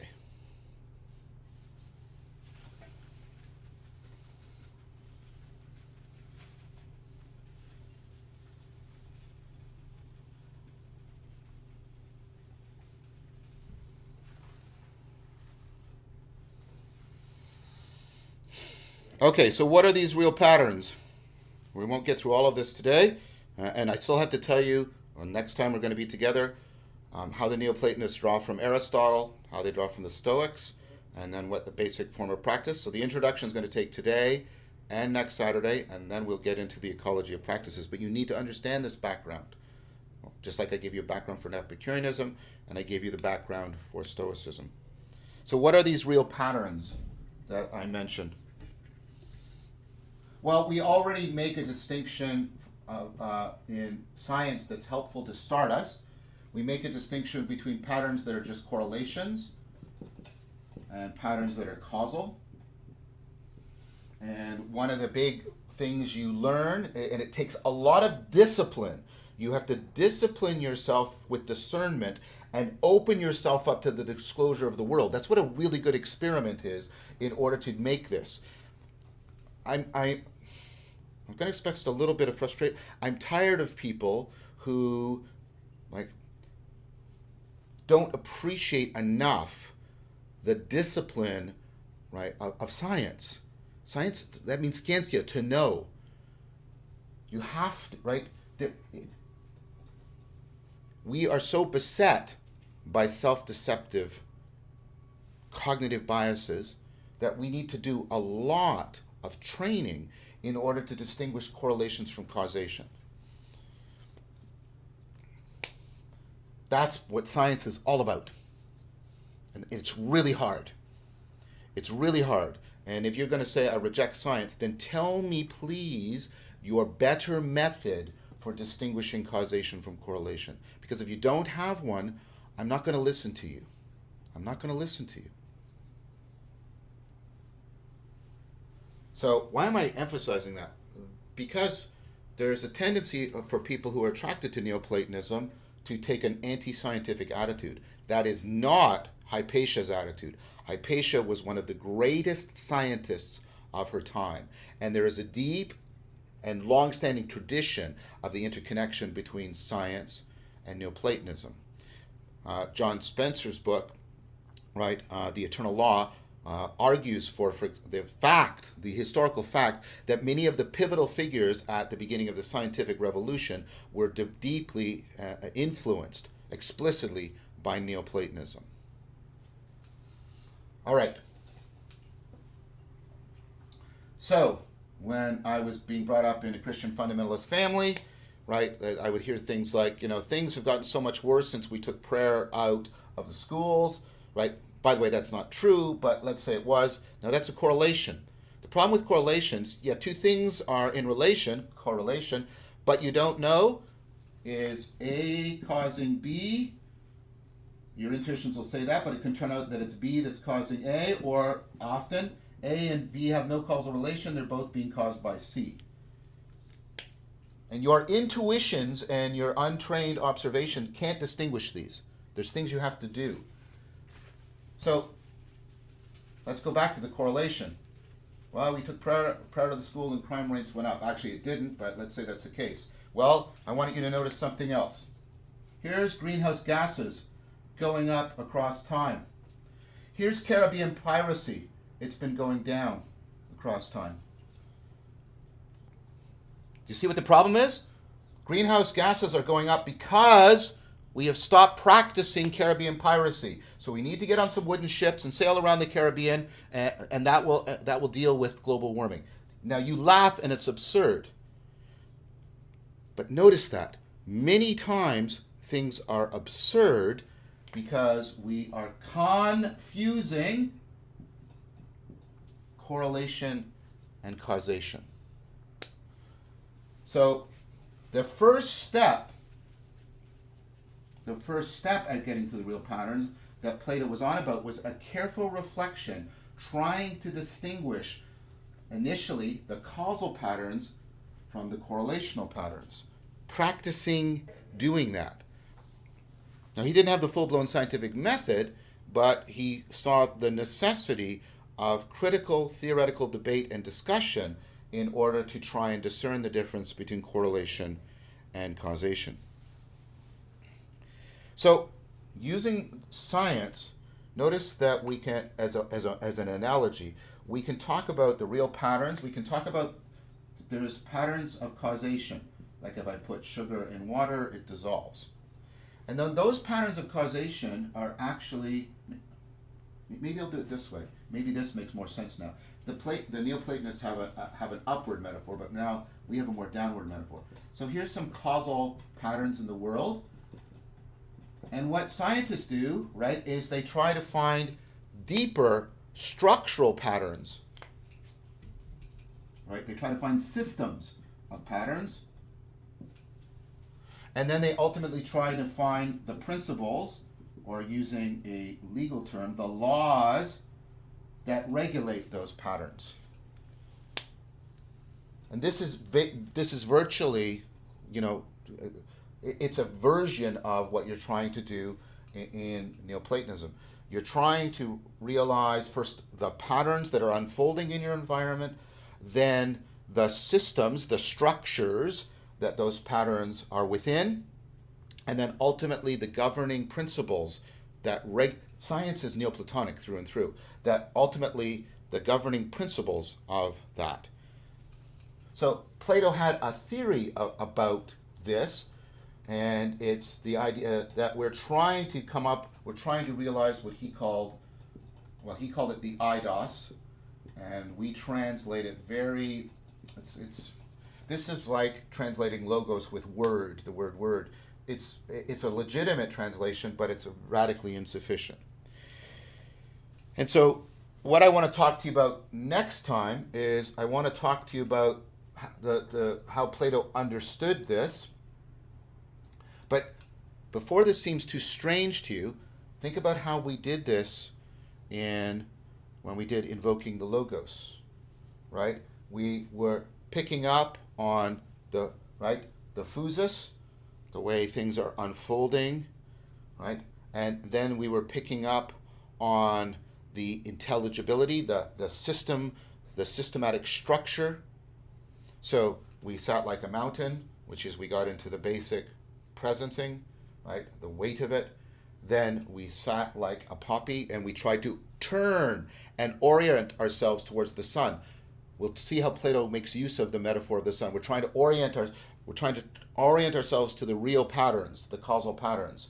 And then after we sat like a poppy, we sat like an ocean. We tried to pick up on the overarching structure, right? The overall flow in and out, the arising and passing away, the system. And then, we moved into the musicality, the intelligibility, how it all makes sense. So we'll see how we're moving through here. And then we pointed towards the source, the ultimate principle. We were doing this. We were enacting it. We were invoking it as we were doing the invocation of the Logos. We were already practicing anagoge, because as we did it within, we did it without. And as we aligned within the microcosm, we found the alignment without the macrocosm. And we started to do the anagogic ascent.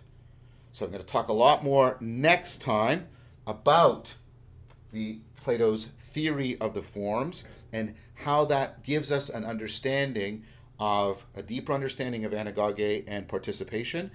And then we'll be able to move into Aristotle and how his theory of knowledge by conformity was taken into Neoplatonism. And then we'll see what Neoplatonism draws from the Stoics in terms of, again, the logos, internalization, self-discipline, the civic virtues that prepare you for purification and at one-ment. And then we'll be ready to talk about Neoplatonism proper, what its main ideas are, the innovations it brought in. So like I said, this might take one or maybe even two more lectures. I guess that's what this is. Sorry. So we get the background we needed. Because again, this is the summative, it's simultaneously the grand unified theory and the grand unified ecology of practices of the entire Western wisdom tradition. And that's why we keep perennially, this is Verse Lewis's point, we perennially keep turning to it again and again and again. It is the inexhaustible fountain that we turn to for the spirituality that puts us directly and continuously in touch with the inexhaustible source of the intelligibility of being itself for us. And this is simultaneously something abstract and yet transcendent in that sense, but also deeply, deeply immanent in the very guts. Think about the tripart soul, the tripart psyche, if you prefer that term, right? The very guts of your being. Okay, so I'm now going to go back to the meditation pillow. Jason will switch the camera, and then what we'll do is we'll take a look at any questions people might have. Now, please be patient with me. Neoplatonism is, I can't give you the background like I could with Epicureanism or Stoicism. Well, I spread that background over a couple of talks too. I need 2 or 3 talks to give you what you need for understanding. And then, as we're going along, you'll see, and I've already tried to indicate, more and more how this, affords, impregnates, and empowers an ecology of practices that we're going to take a deep look at together. And then that will bring us to the end of the Wisdom of Hypatia.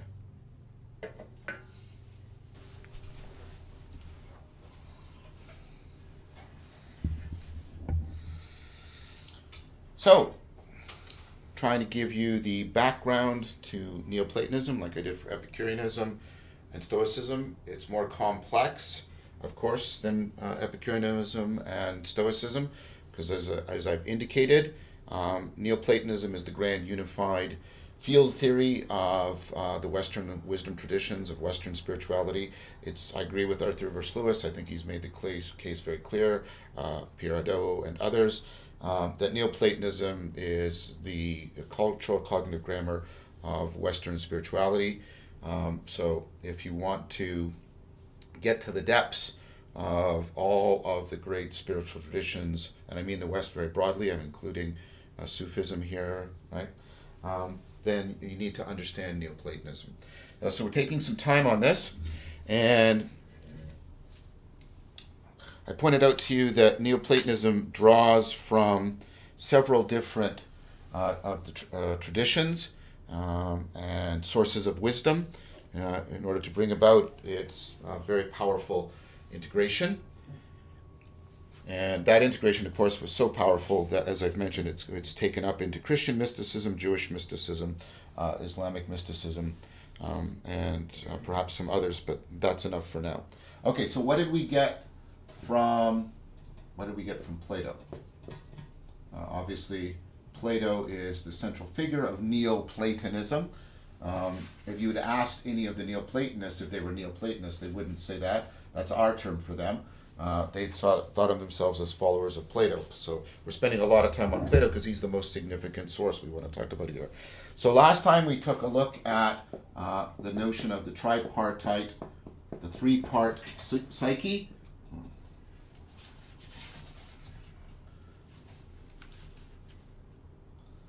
Tripartite psyche.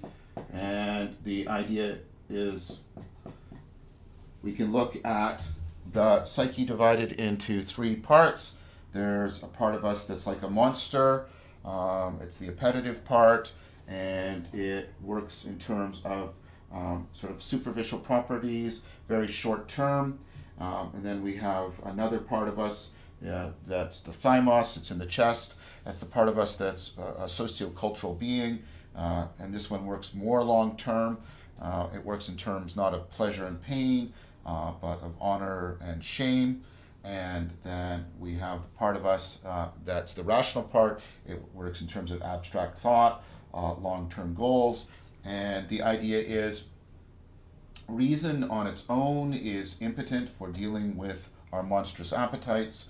But the idea is if we teach the man, he can then train the lion, and the lion is powerful enough to tame the monster. And we can think of Stoicism as basically that. What we're doing is when we're engaging in these individual and group practices. The individual practices, we're sort of teaching the man, but in the group practices, what we're doing is integrating reason with our sociality, and that's what dialogue and dialectic and dialogos, we'll talk about those later, are. What you're doing is you're basically getting an integration of your capacity to reason and your capacity for sociality, for internalization, for distributed cognition, integrated together, and then that integration tames the monster. That's why, of course, when people want to make a significant change, and all the evidence really supports this, whether or not they acknowledge it explicitly, they put aside all of the North American bullshit about individualism, and they join a group because you may get all the correct belief and knowledge for bringing about the change, but until you integrate the man with the lion, you're actually not going to get the power you need, the transformative power, to tame the monster. And of course, that's very deeply analogous to the Buddhist tradition of the Buddha, the Dharma, and the Sangha. Okay, and then what we noted is the point is not to kill the monster, right? The point is to get a kind of inner justice, sophrosun, an inner justice between these three, so that they have the greatest mutual life possible, so that they can live together the best they possibly can. And is that not ultimately what justice was supposed to mean? And so we have a fullness of being. And what that does is it reduces our inner conflict, but as we talked about it last time, it also starts to reduce our capacity for self-deception, And as we start to reduce the capacity for self-deception, we start to pick up on real patterns in the world. And of course, all of our knowledge endeavors, and we talked about science last time, are trying to distinguish the real patterns from the illusory patterns.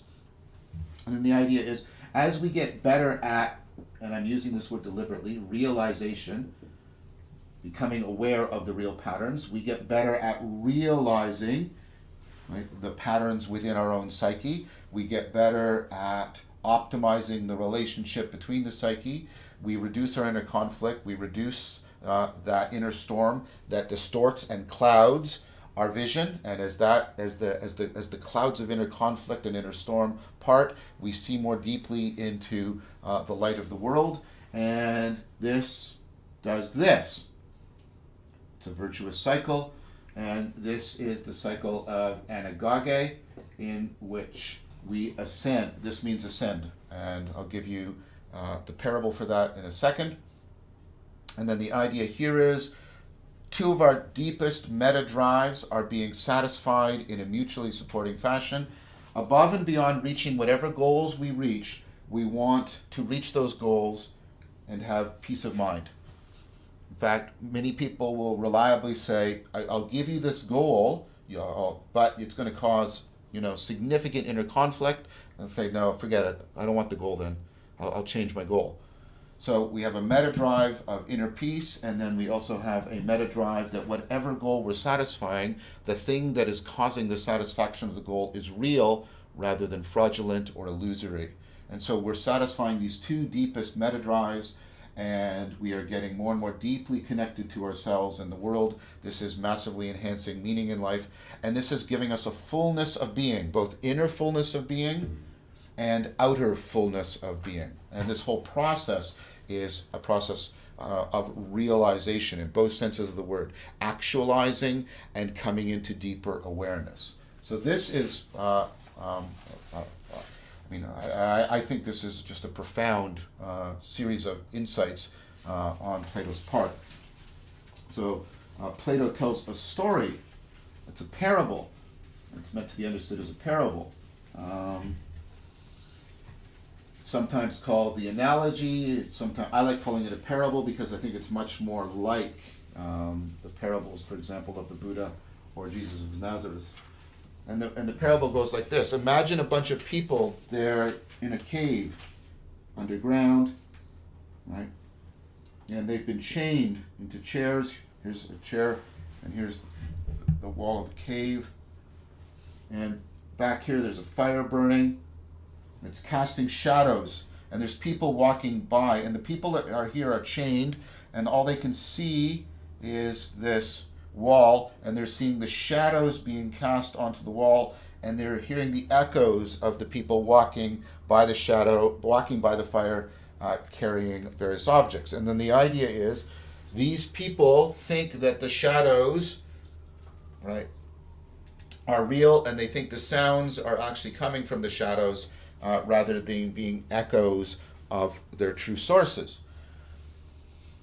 And then the idea is one person struggles and turns around, metanoia, and realizes the situation, somehow gets free and sees the fire and realizes, notice the language I keep having to use, that the shadows and the echoes aren't real. They're actually being generated by the more real objects and people. And the person uses the fire to understand more what's going on. And then that by the firelight, the person sees that there's actually a path leading up. And the path leads up to the world. And so the person is making an ascent. The Greek word for ascent is anagage. So how does that fit in with what I was telling you? Well, think about what happens. The person starts to walk up the path, and the light blinds them because their eyes are not used to it. And so their eyes first have to accommodate to the overwhelming light, and then once the eyes accommodate, they can actually see farther along the path. So then they move farther along the path, they get more light, they have to accommodate, and then they can see farther. And you see what's going on here? The light transforms their sight so they can see further, which takes them further into the light, which transforms their sight until they can make their way out onto the surface. Now they're in a different world, and they're seeing in a way that they never saw before. They have experienced enlightenment. I mean, Plato has this notion as well. This is not just a Buddhist notion. They have been, opened to the light.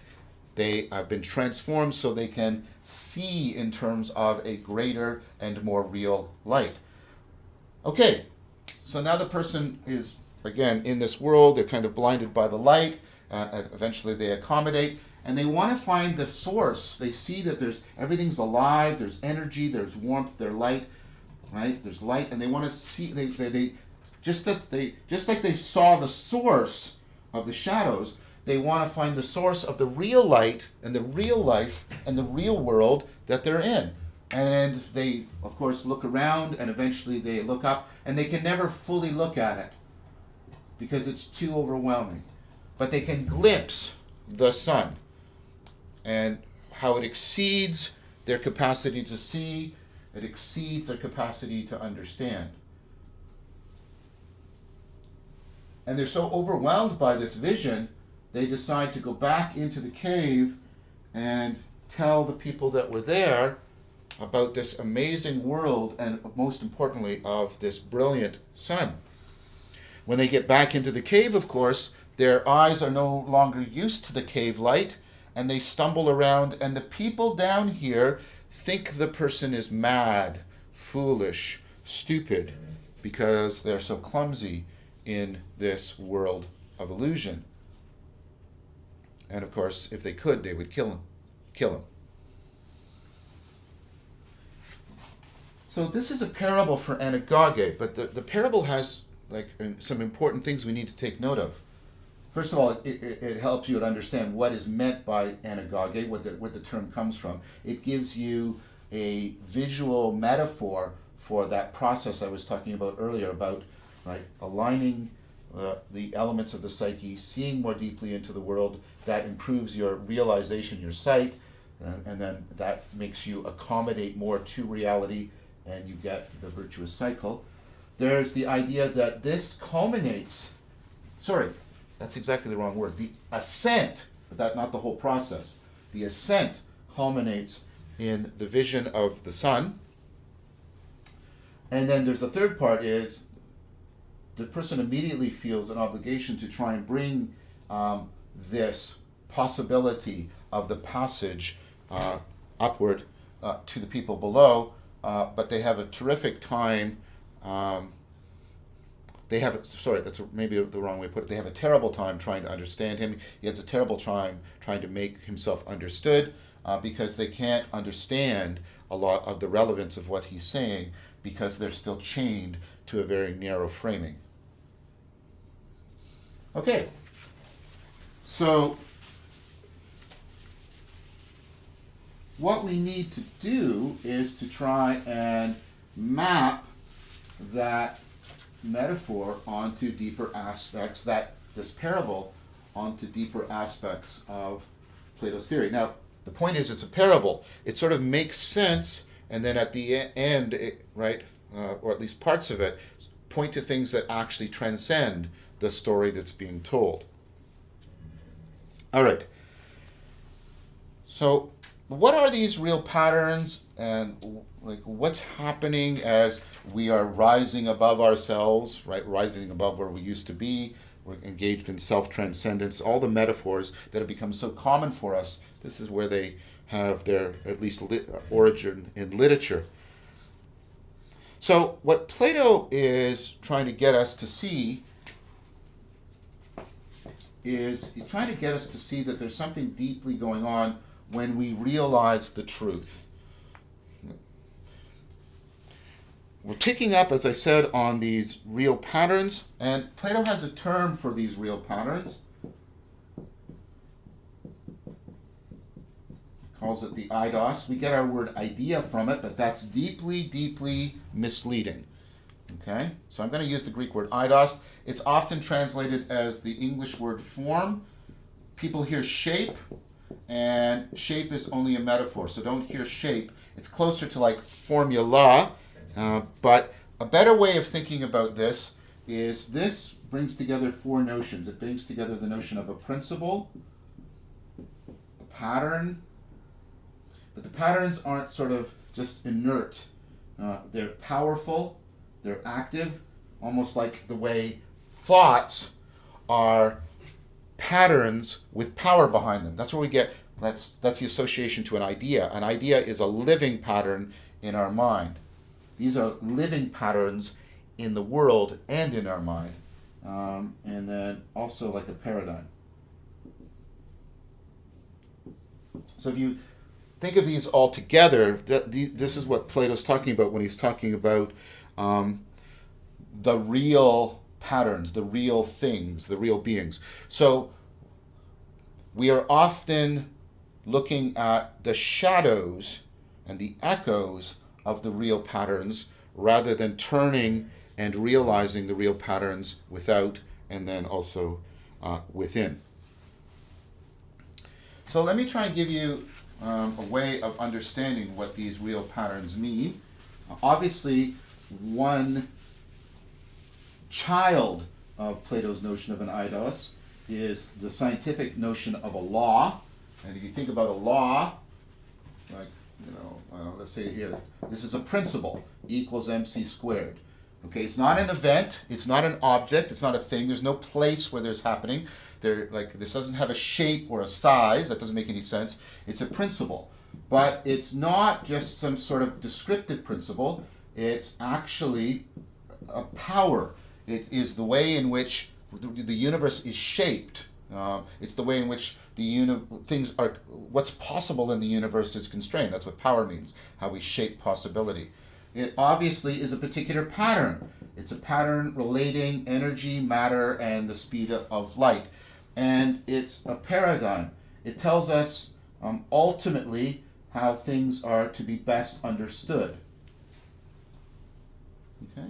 And I'm not saying that everything that Plato calls an eidos is a scientific law, but scientific laws are really good examples. And when I ask you this, do you think this is real? And there's a sense in which this is more real than this object or this body, because this describes how everything ultimately behaves. This is a source, not a thing though, this is a source from which everything else is emerging. It's like the real objects, and all of these things are the shadows that are being cast on the wall of the cave. Okay,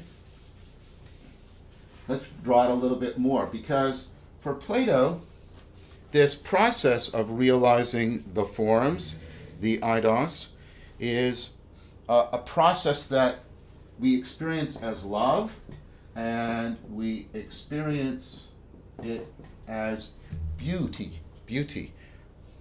So why love? Well, think about when you're in love with somebody.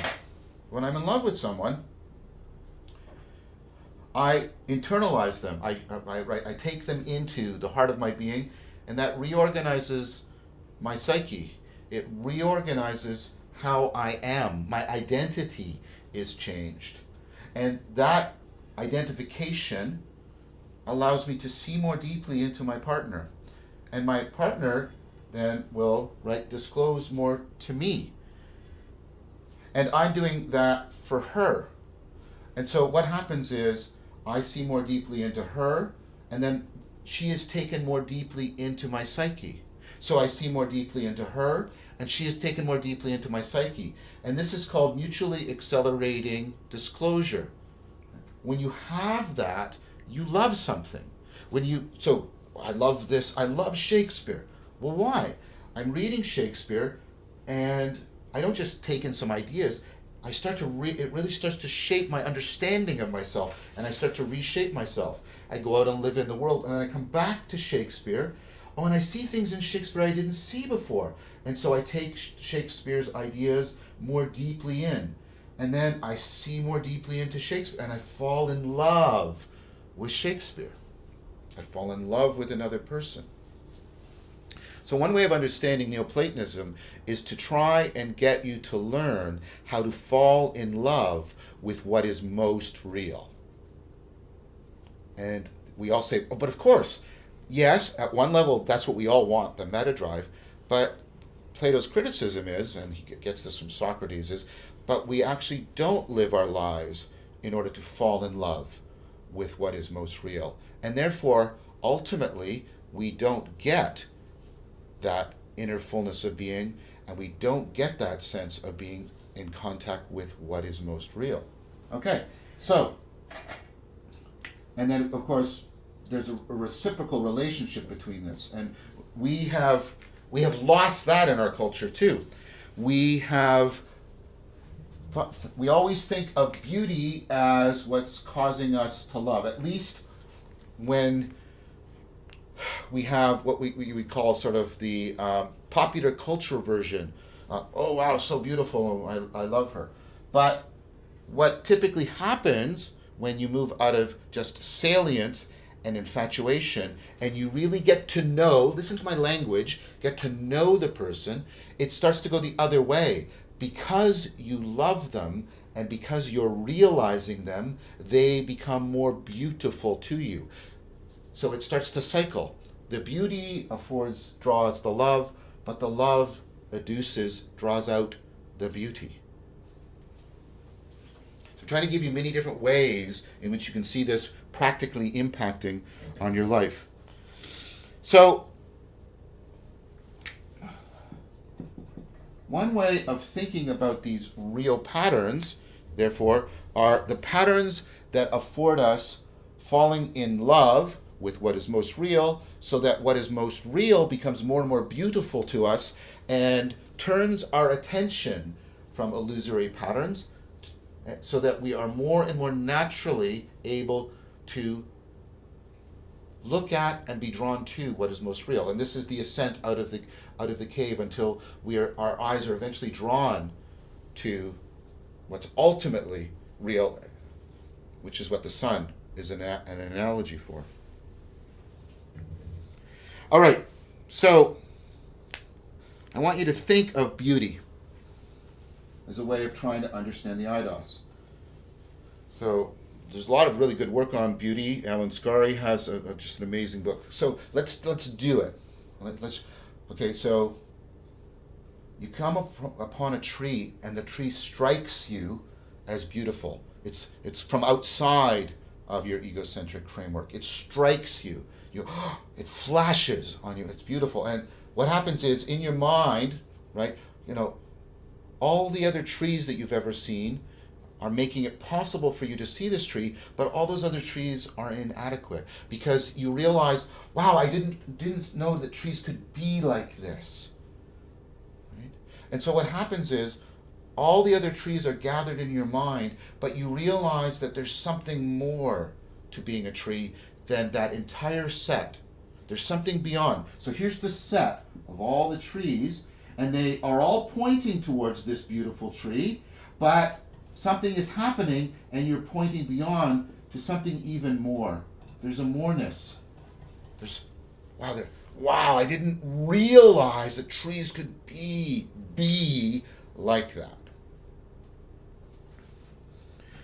So when you have that kind of experience of a thing, where all the previous instances point to it, but you are then pointed beyond it to something that you hadn't seen before, that's when you're starting to get a sense of the eidos.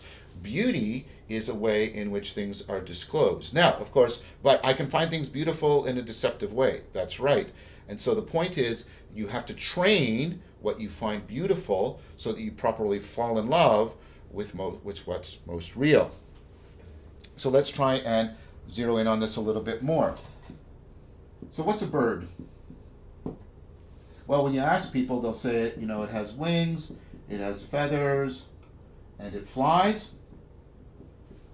But if I would just here, on this lectern, put a couple wings, a bunch of feathers, and then I throw them up in the air. Is that a bird? No, it's ugly and horrific. It is not beautiful in any way, because what's missing is the eidos. What's missing is the logos. What's missing is the structural functional organization by which all the pieces fit together so that they are one. So they belong together. They make sense together, and they make bird together. They make sense together, and they make bird together. It's simultaneously what makes it a bird, and it's what makes that thing knowable as a bird. It makes bird, and it makes sense together. The intelligibility and the being are linked in the eidos. The eidos is precisely that process, that logos by which the things are gathered so that it is a bird, and by which you can understand it and relate to it as a bird. When we make artifacts and we're trying to make them beautiful, notice what we're trying to do. We're trying to get a relationship between intelligibility, how the thing makes sense to us, so we can recognize it, recognize it, and the function of the thing, how it acts. So let's say I'm trying to make a really beautiful chair. Now I can make this object, and it turns out you can sit on it, right? But people don't recognize it as a chair, right? Maybe it's some weird thing. And what? That's a chair, right? Doesn't make sense to me as a chair. Oh, I see how you can sit on it, right? Or you could have something that's really sort of ornate and trying to make it beautiful, but I can't actually use it as a chair. It doesn't function as a chair. It's like, well, that's not a good chair. What am I trying to get? I'm trying to get a structural functional organization that makes it simultaneously recognizable by you, realizable by you as a chair, and has it actually function and behave as a chair. Now, if it's a really amazing chair, right, and it makes you think of all the previous chairs you've ever seen, but points you to, wow, I didn't realize chairs could be like this, to the something more, then you've got the eidos of a chair, or you've got the eidos of a bird. And Plato's idea is we actually understand things by making often an implicit comparison between whatever the thing is we encounter, and this is like the shadow or the echo, and this eidos. That's how why you make judgments like, that's not a very good chair. That's not a very good bird. And you know that that's not a very good circle. And you know that any circle I draw is actually inadequate. That there could be a better circle. So what is this? That's you coming out of the cave. Your understanding is actually, when it's opening up to reality, when it's trying to realize, it's doing that. It's ascending out of the cave. That's what the eidos are. And so for Plato, all of the objects we see participate in the eidos.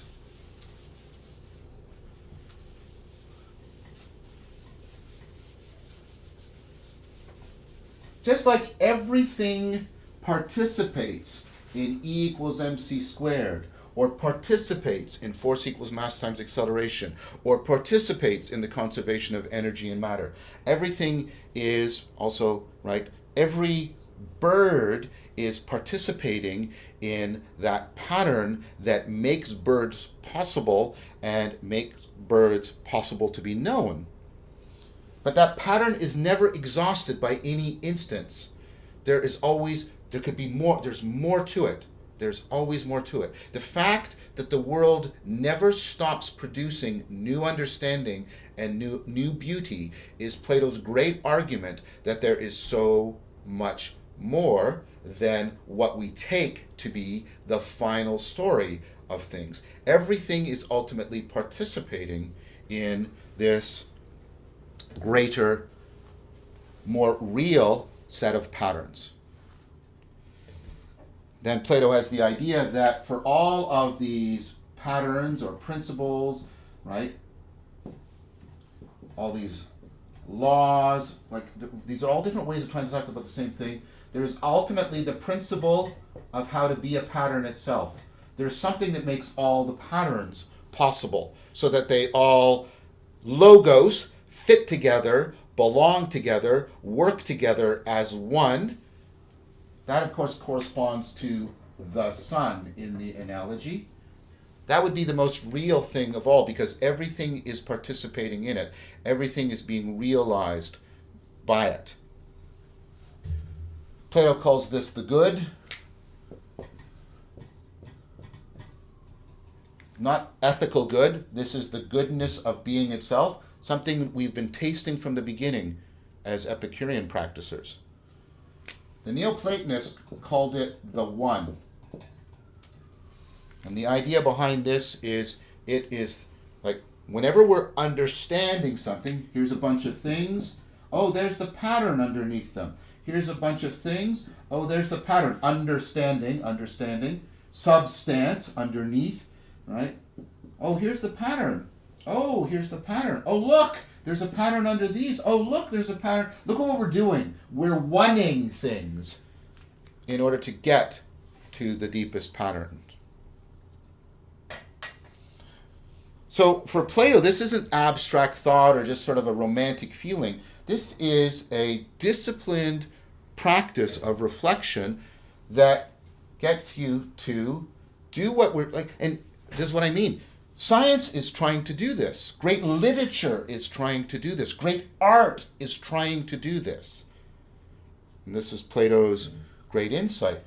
So great spirituality should be trying to do this and do it more deeply than our science, our art, right?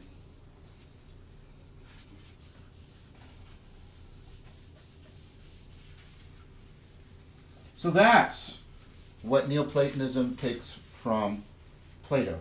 Now that's way more than what it takes from, I had to say a lot about that because that's the guts of Neoplatonism. This profound vision of what is possible for human beings. This idea that we can find the best possible life by falling in love with real patterns, going through the anagogic process of coming to deeply realize, not as just an idea, but as a process of enlightenment, what is most real. So what did the Neoplatonists take from Aristotle, Plato's greatest disciple? Aristotle made something very explicit that was implicit in Plato. He came up with how we really know something, and we really know something by realizing its form. But you need both senses of this word. Realizing its eidos. This is where we get the notion, and we have just reduced this notion like everything else, the notion of conformity. So for Aristotle, to know something is to actually internalize its form, its eidos, its structural functional organization. So which of these two people really knows what a chair is? Somebody who can give you a description of a chair? That's what we think these days. Aristotle says, no, that doesn't, right? Somebody who can make a chair.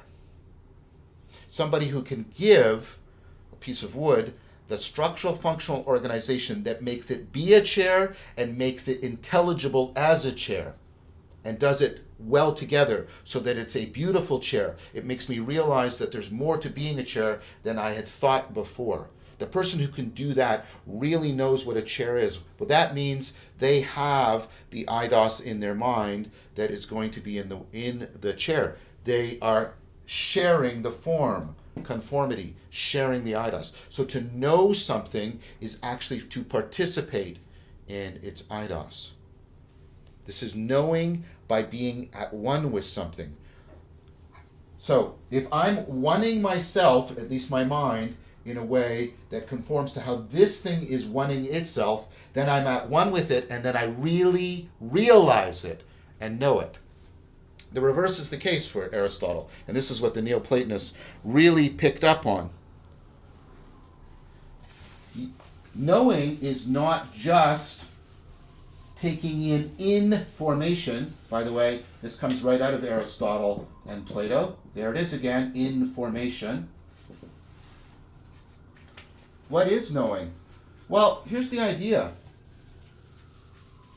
If I'm living in the cave, my mind is conformed to the shadows and the echoes. What I set myself to know determines the range of what I can be.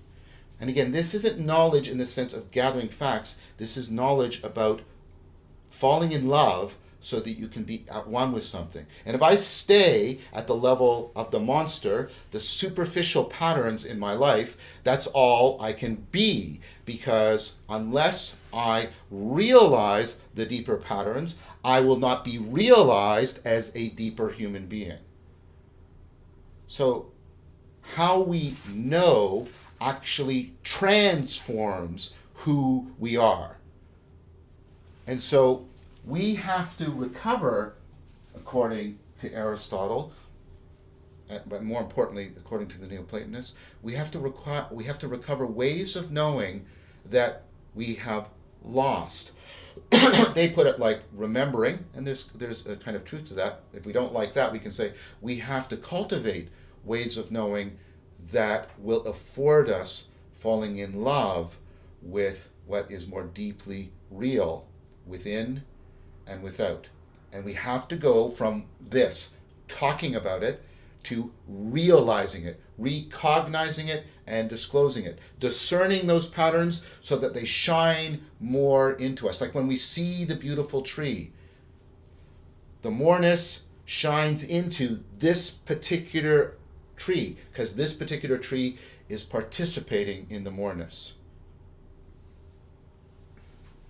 So from Aristotle, we get the idea that we need to be making sense in order to